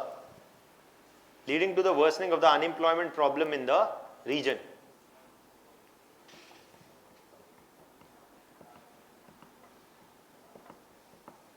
Clear? Leading to the worsening of the unemployment problem in the region. Clear? अभी trade policy का impact इतना ही है, सबका impact होते होते बहुत सारे impact देखने मिलेंगे आपको. Okay, so that is that. Now the next thing that we are talking about is what is not just the trade policy but the land revenue policy. अब लैंड रेवेन्यू पॉलिसी में दो तीन चीजें हैं जो आपसे और पूछी जा सकती है मेंस में. Okay, that see the first question, they can give you a question like this also in the mains examination, that comparative question ऐसा आ सकता है, that British had a land revenue policy, so had the pre-British counterparts. Mughals, Marathas, Mysore all had a land revenue policy, land revenue collection policy. They can ask you a question like this, that to what extent the British land revenue policies differed from their pre-British counterparts, or discuss the nature of British land revenue policies and to what extent they differed from the pre-British counterparts. अब ऐसा अगर question आता है तो बच्चे क्या हो जाते हैं, चालू करना कि British actually the British land revenue policy involved the Rayatwari, the Mahalwari and the Rayatwari, the Mahalwari and the permanent settlement system. And in the pre-British era, there was no such system. मैं आपसे question ये नहीं पूछ रहा हूं that I am just saying to what extent the British land revenue policies differed from the pre-British counterpart. ये question ये नहीं है कि आप चालू हो गए कि आपको जितना पता है आप बस लिख देना है क्योंकि लैंड रेवेन्यू पे है, मैंने पढ़ा है. I am asking you, the question is can be more nuanced about nature of the policy, not about feature of the policy. आप जो बोलेंगे वो होगा फीचर. फीचर का नेचर क्या है, right? So features of the British land revenue policies, what is the nature? First let's understand, then you'll find out the difference yourself, you'll understand it. Okay? And then prelims में क्या आ सकता है, the different types of the land revenue policies, and that are Rayatwari, permanent settlement, all these systems. Okay? Now to understand firstly, you should first know something about the British land revenue policy. अभी मैं जो बताऊंगा उसको शांति से सुनिएगा पहले, क्योंकि आपने इकोनॉमी नहीं पढ़ा है और वैसे आप ये इकोनॉमी कभी पढ़ेंगे भी नहीं, क्योंकि that is not relevant from your course point of view also. But ये इकोनॉमिक फिलॉसफी भी एक सब्जेक्ट है. जैसे एक होता है इंडिविजुअल फिलॉसफी, मैं क्यों हूँ, जीवन क्या है, खुशी क्या है, गम क्या है. एक होता है पॉलिटिकल फिलॉसफी जो शुभ्रा मैम पढ़ाती हैं. What is state, why did state come into existence, what is the purpose of state, है ना. एक ऐसी होती है economic philosophy, what is money, है ना, all of this. So there is a part of economic philosophy here also, that firstly when you see any economy, and let's start with the British land revenue policy itself. See, the British actually, just like Indian economy was predominantly agrarian in pre-British era and British era, so British also are depending upon land revenue to generate a significant amount of revenue from the region. Now it is this land revenue that there are similarities also and differences also. Firstly, the British, actually there is some similarity and some difference. Okay, but to understand that, firstly one should understand what is the British land revenue system, nature of the British land revenue system. The British firstly said we need to achieve one objective, ultimate objective is what? To increase land revenue. क्योंकि ultimate objective is पैसा and more पैसा. Right, so increase land revenue. इसके लिए what do we need to do is we need a rethink. We need to move away from the pre-British systems in the region, and we need to firstly incentivize the producer. अगर producer को incentive दिया जाए that you produce more, then producer will also earn more, and if producer will earn more, then tax will automatically increase. Then they said that we need to incentivize the producer because that will increase the collection of the land revenue. And how do we incentivize this producer? How do we incentivize the producer? For this, the producer must be given a few things. कैसे आपको ये जीवन में आपके कब कैसे incentive आएगा कि आप खूब पैसा कमाएं? टैक्स रिबेट, इकोनॉमिक फिलॉसफी की बात हो रही है. फिलॉसफी, टैक्स रिबेट तो टेक्निकलिटी आ गई, हम फिलॉसफी की बात. आपके जीवन में you will firstly produce more and will be interested in producing more when you can pass off the wealth to your next generation. अगर ये हो जाए that you cannot inherit property or you cannot inherit land, then तो आपने जो कमाया है वो आपको उड़ा के जाना है. अगर if Mark Zuckerberg is told tomorrow or Steve Jobs was told you have $1 trillion, before you die of cancer, burn. Because anyways, if you die, your wealth is nationalized by the state. देखिए, so in the pre-British counterpart, there was no right to land or right to inherit land. There was no right to property in land. जो आप एक शब्द आप अभी polity आपने चालू नहीं हुआ है ना, so आप जैसे आप पॉलिटी में भी नहीं पढ़ेंगे कि right to प्रॉपर्टी तो आप पढ़ेंगे पॉलिटी में, इन लैंड ये भी पढ़ेंगे, लेकिन ये नहीं पढ़ेंगे कि व्हाट इज प्रॉपर्टी. राइट तो आप पढ़ेंगे. Right is something which is enforce by law.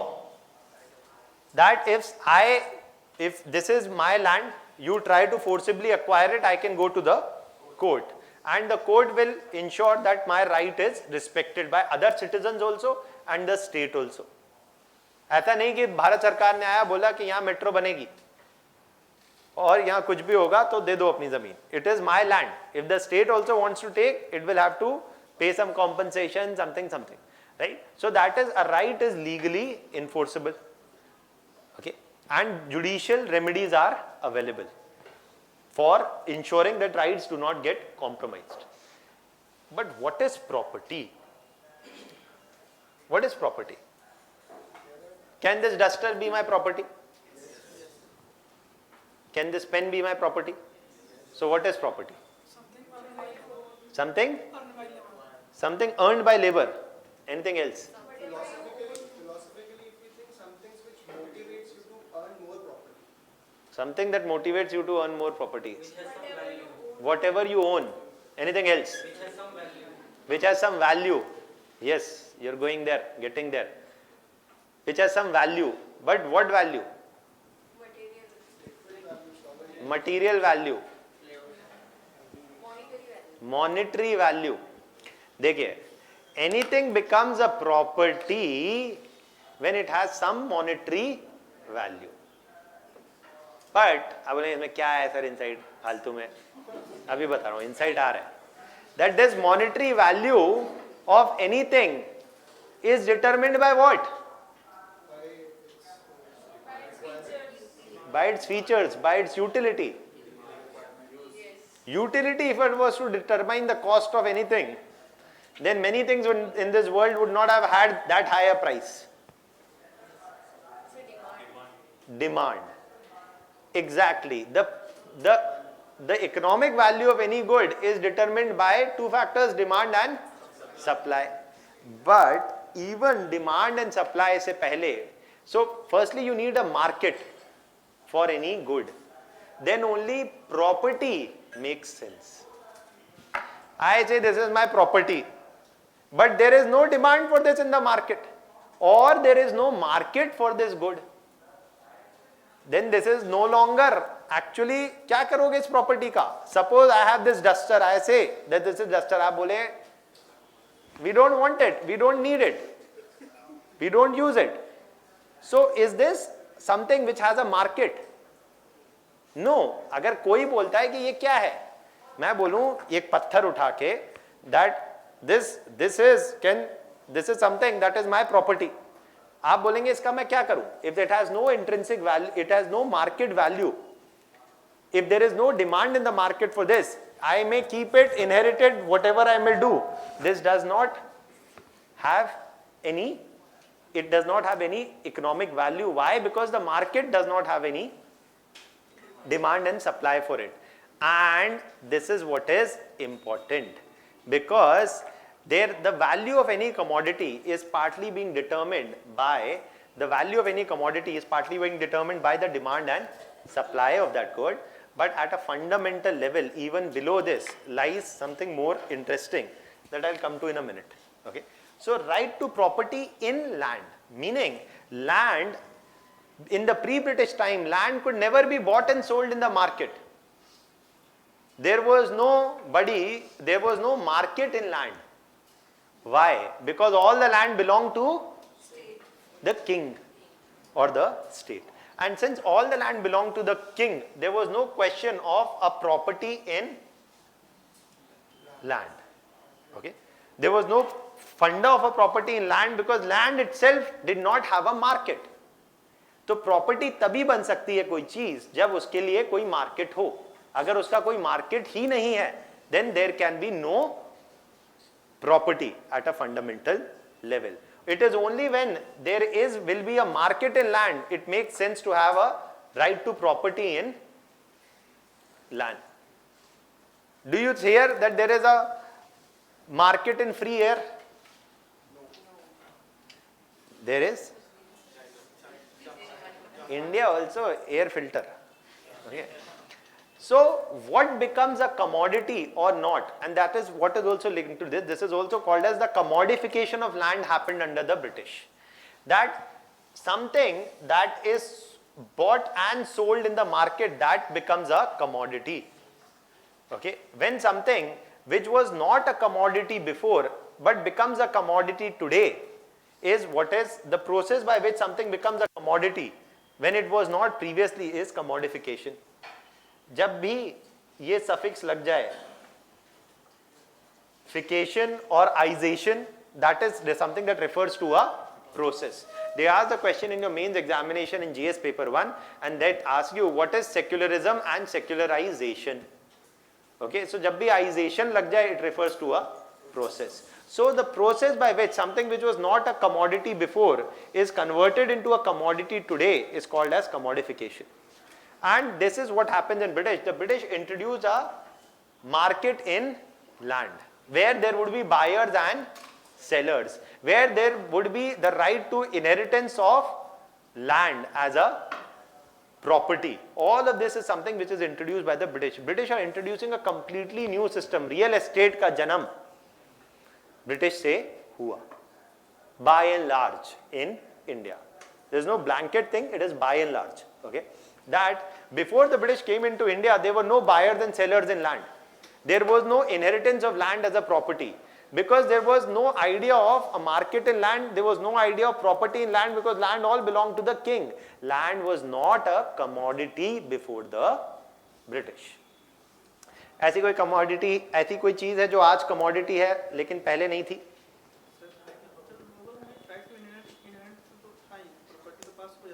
Right to property in land. Property किसी भी चीज की हो सकती है. Property can be gold. There can be gold is something which is your property. You have passed it on from one generation to other. But I'm saying property in land. There was no right to property in land. Right to property was there. You had cattle. Cattle was passed on. Wealth from one generation to another. Household wealth, gold, pieces of art, anything could be a land. देखिए ultimately as I'm saying, अभी आप रुकिए, अभी आप आएंगे customary property rights, एक legal property. शांत, सब होगा, पहले आप धीमा तो समझिए. So is there anything which was, so currently can you think of any example, something that was a commodity, was not a commodity before but is a commodity today? Water, air, clean air is becoming soon and soon a commodity, right? So you earlier drinking water, पुण्य पिलाने, पानी पिलाना पुण्य का काम था, अब पैसे का भी है, right? और air also, right? But can you think of something which was a commodity before but is not a commodity today?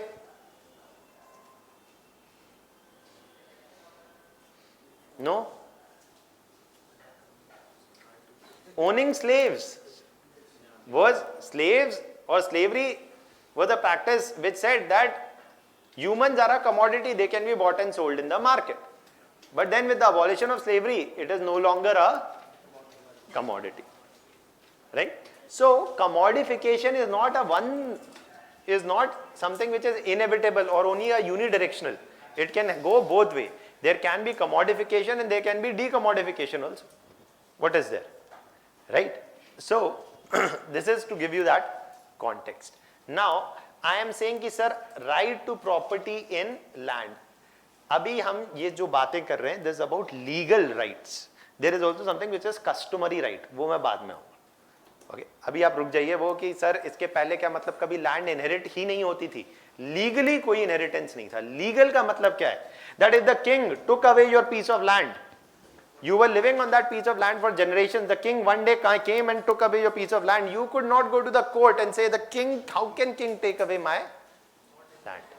There is no legal property. इसीलिए मैं बार-बार legal right to property, right? Judicially enforceable. Customary rights का क्या significance है? I'll come to later. अभी छोड़ दीजिए उसे. So what are the British introducing? ये सब. The British are introducing commodification of land. The British are introducing inheritance rights in land. The British are introducing a market in land. all with the intention of doing what? That it is to incentivize the producer. पर कैसे sir? Ultimately, it will incentivize the producer how? That you are a good producer.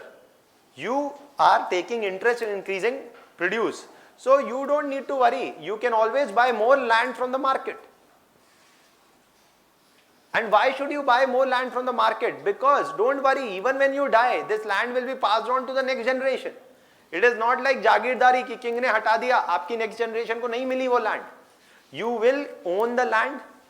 It will be passed on to the next generation. You can buy as much as you want. This is the birth of what? In a way, capitalism.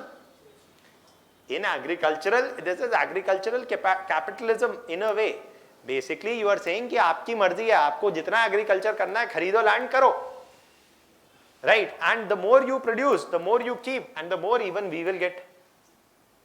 They said, लेकिन एक और problem है.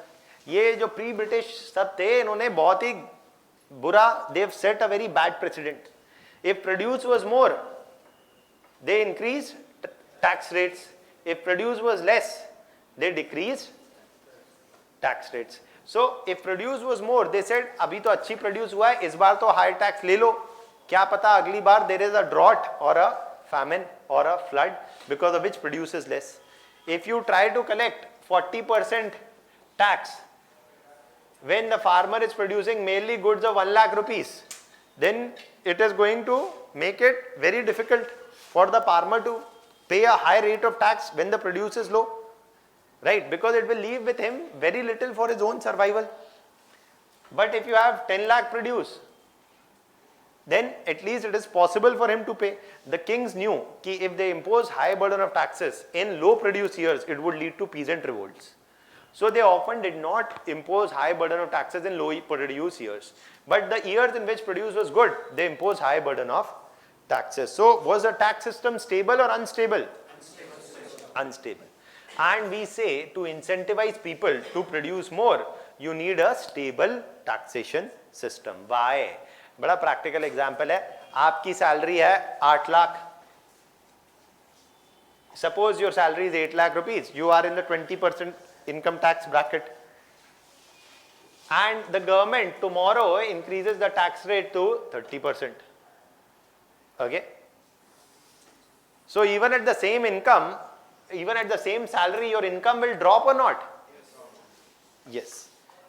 And आपने बोला नहीं नहीं मेहनत करते हैं, सैलरी बढ़ जाएगी, 10 लाख हो गई सैलरी, ठीक है जी. All of a sudden, the government introduced a new slab rate for above 10% and says that you have to pay 40% tax. Then the net income actually would be almost either same or less. So in a stable taxation, in an unstable taxation system, people will say क्यों ही produce करें, जब ज़्यादा produce करेंगे तो king will take it away. Surplus produce, king anyways will take away. High produce years, more produce will be taken. Low produce years, less will be taken. हमारी तो जीवन में कोई फर्क आना नहीं है. Why should we put in the effort?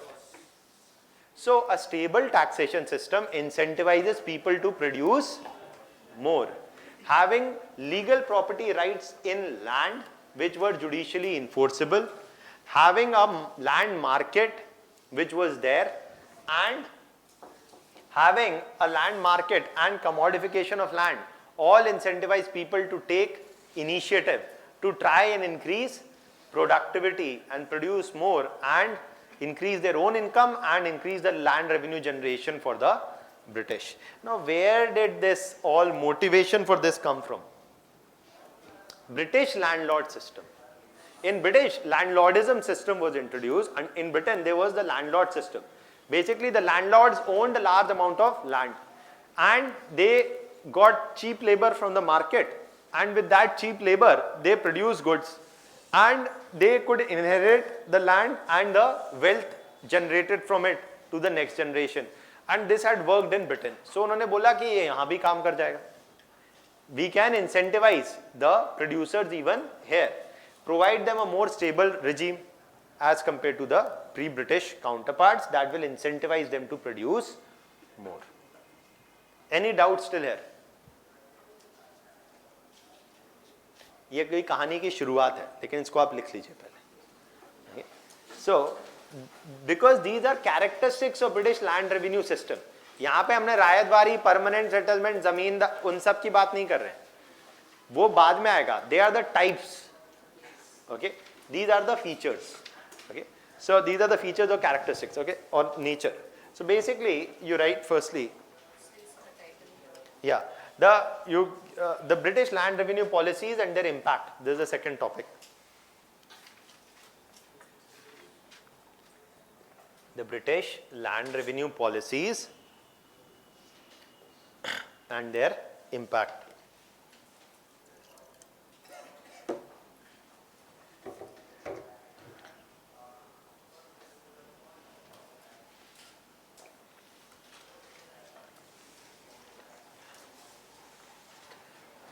Write down, the British introduced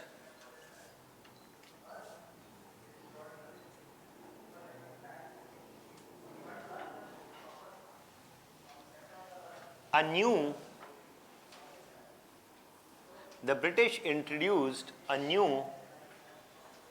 property rights system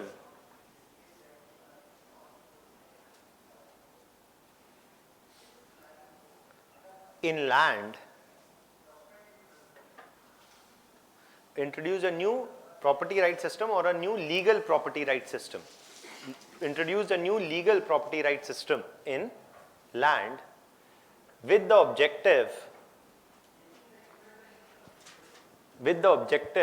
of A.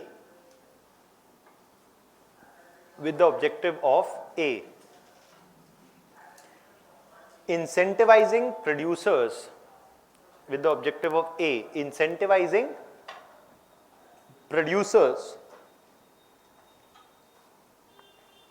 to take initiative. Incentivizing producers to take initiative to produce more,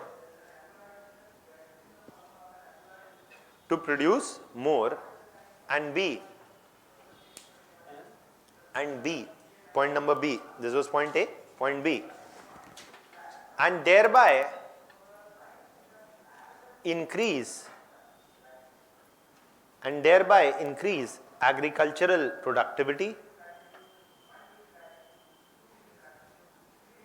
and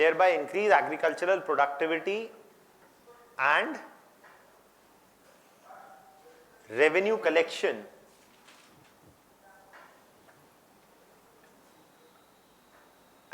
collection for the British state.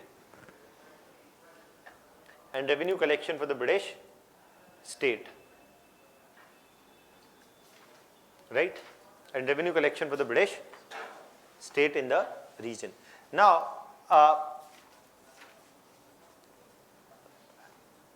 the next para. Okay. The nature of the British land revenue policies was in sharp contrast. The nature of the British land revenue policies was in sharp contrast to that of its pre-British counterparts. The nature of British policies was in sharp contrast to that of the pre-British counterparts as A.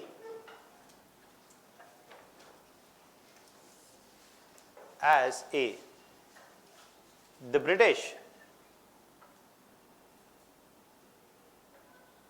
introduced a judicially enforceable or legally enforceable, one and the same thing. The British introduced a judicially or a legally enforceable property rights system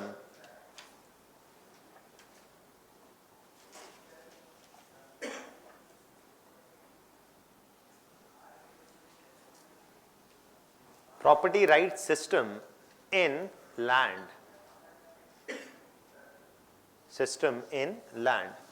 This was in sharp contrast.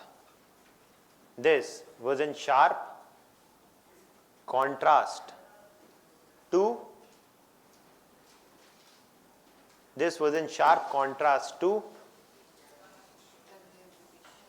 the pre-British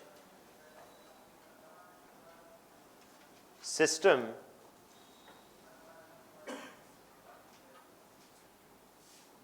under which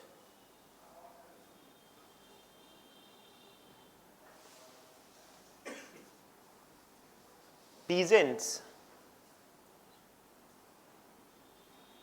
only enjoyed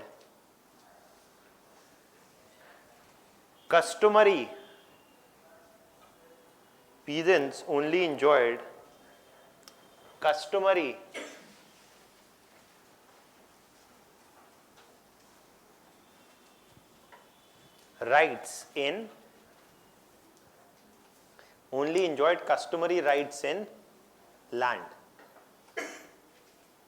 Customary rights क्या होते थे? Very simple. That देखिए, there was no property, there was no market in land. Land was not a property. All the land belonged to the king. So why there was no need to ever displace a peasant? The king would demand a portion of the produce as a revenue. There was no option for the peasant to deny it to the king. Okay, so the peasants could not deny to the king. Only when the burden of tax was often high, the peasants would revolt. Okay, and if peasants would revolt, तो उनको मार के, thrash them up and put them in order. But it's not that they were displaced from the piece of land. Why? Because the peasant is the cultivator. If you will displace them from the piece of land, where will you get another producer from? And it is not that the peasant is willfully not paying the tax. It is because either the produce is less or the burden of tax is too high. So even one peasant group was replaced by another, it would still lead to peasant revolt. So historically peasants were not displaced because it could even trigger wider revolts. But it did not mean that the isolated peasants or a few group of peasants could not be removed. But by virtue of tradition and custom for generations, often peasants kept on cultivating the same piece of land.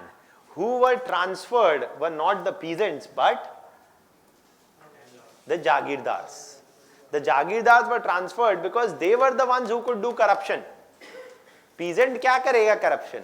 देखिए क्या है, हमारे यहाँ देश में एक बड़ी अच्छा फेसबुक चलता है. Every individual can be agent of change, है ना? if you stop giving bribes, corruption will disappear. ऐसा ज्ञान फेसबुक पे ही मिलता है. Why? Just to give you two contexts, that there are two different types of corruption. One is coercive corruption, कि आप मुझे नहीं देंगे 100 रुपए तो मैं पासपोर्ट नहीं दूंगा. Where I am indulging in corruption to deny a delivery of service to you, which you are legally entitled to.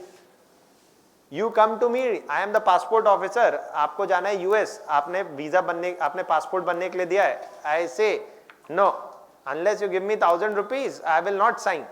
That is coercive corruption.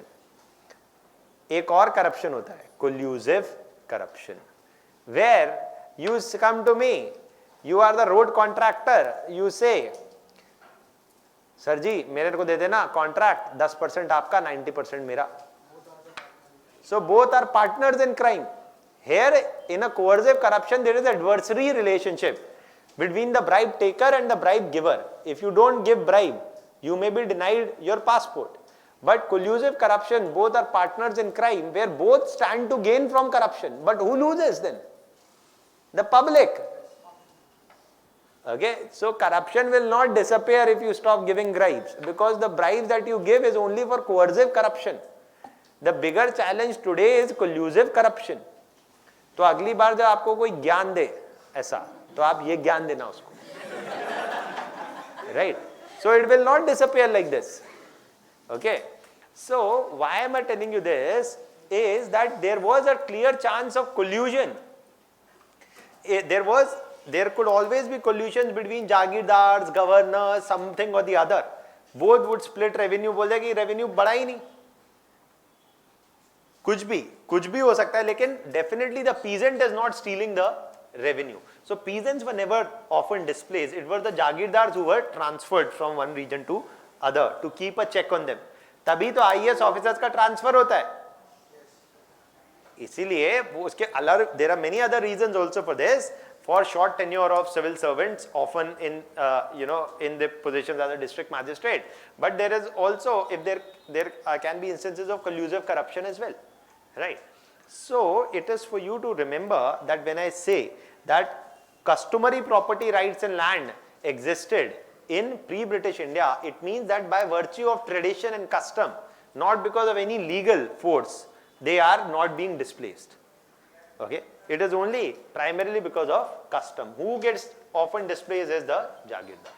Write the next point.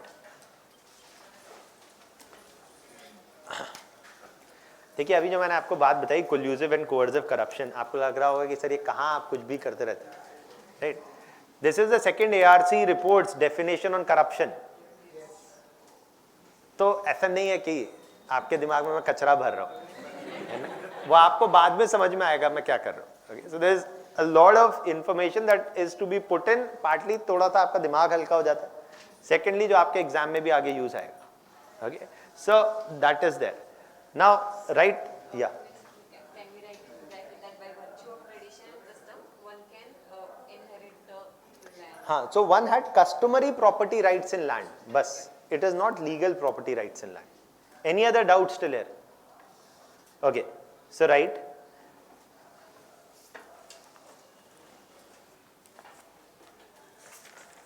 So the British introduced the judicially enforceable property rights system. This was in sharp contrast to British system, right? So point number B, the British introduced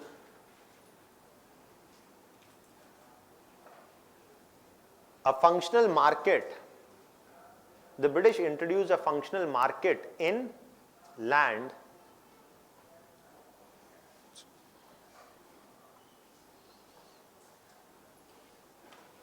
by converting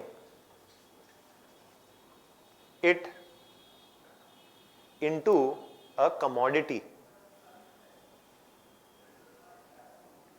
By converting it into a commodity which could be openly bought and sold, which could be openly bought and sold in which could be openly bought and sold in the market. Which could be openly bought and sold in the market. Okay, that is there. That's point number C.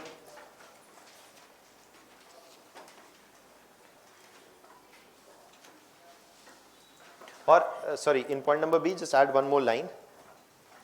This is in contrast. This is in contrast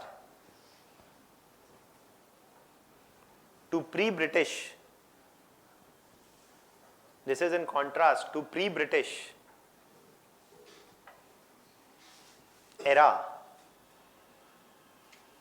where there was no commodification of land.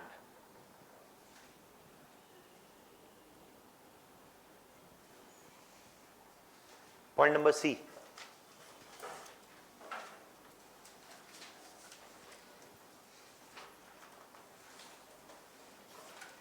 The British introduced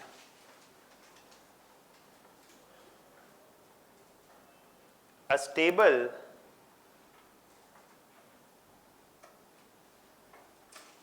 revenue collection system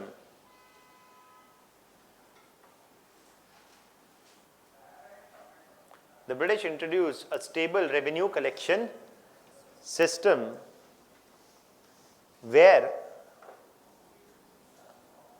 the land revenue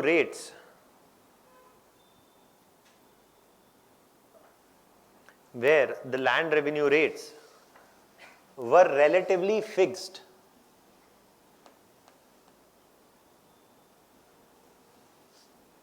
Where the land revenue rates were relatively fixed. Is that point clear? This is in contrast, or this was in contrast to pre-British systems where princely rulers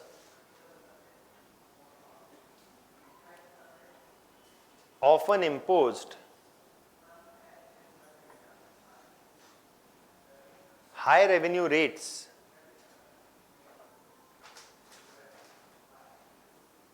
during years of high produce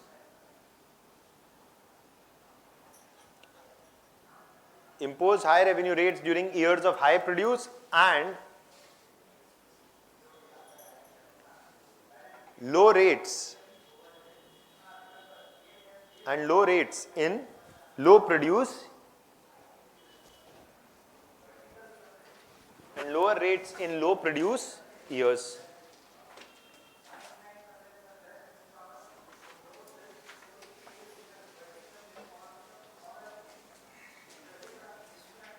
And point number C, point number D.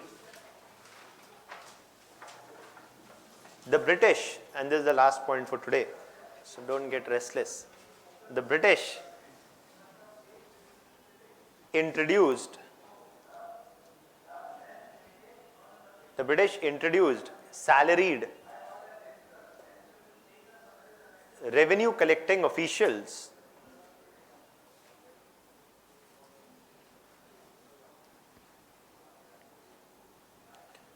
which vastly increased the efficiency of tax collection.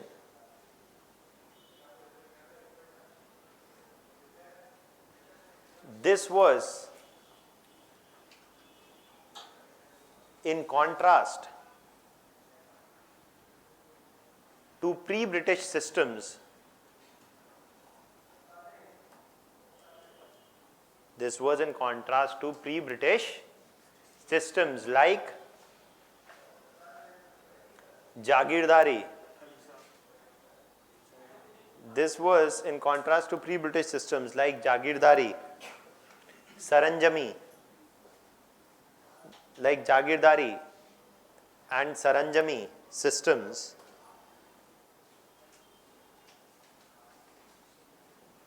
where a major portion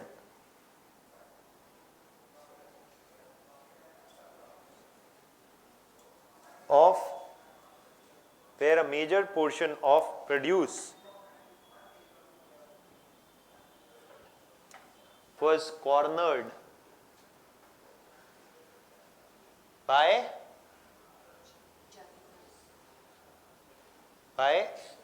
Jagirdars.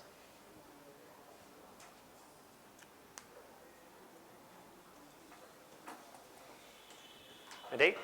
Meaning it is a relatively more efficient revenue collection system than many other older systems. Khalisa system had salaried revenue collection system, or under Mysore also there is a salaried revenue collection system. So that is why we are saying not all previous revenue collection systems were inefficient, but most of them were. Is that much clear? difference we are saying कि the British revenue collection system is more efficient than most of the pre-British revenue collection system. Khalisa से कोई बहुत ज़्यादा difference नहीं है. Both khalisa is also relatively more efficient. हाँ, तो यहाँ भी वही है. British also introduced salary revenue collecting officials. Thank you.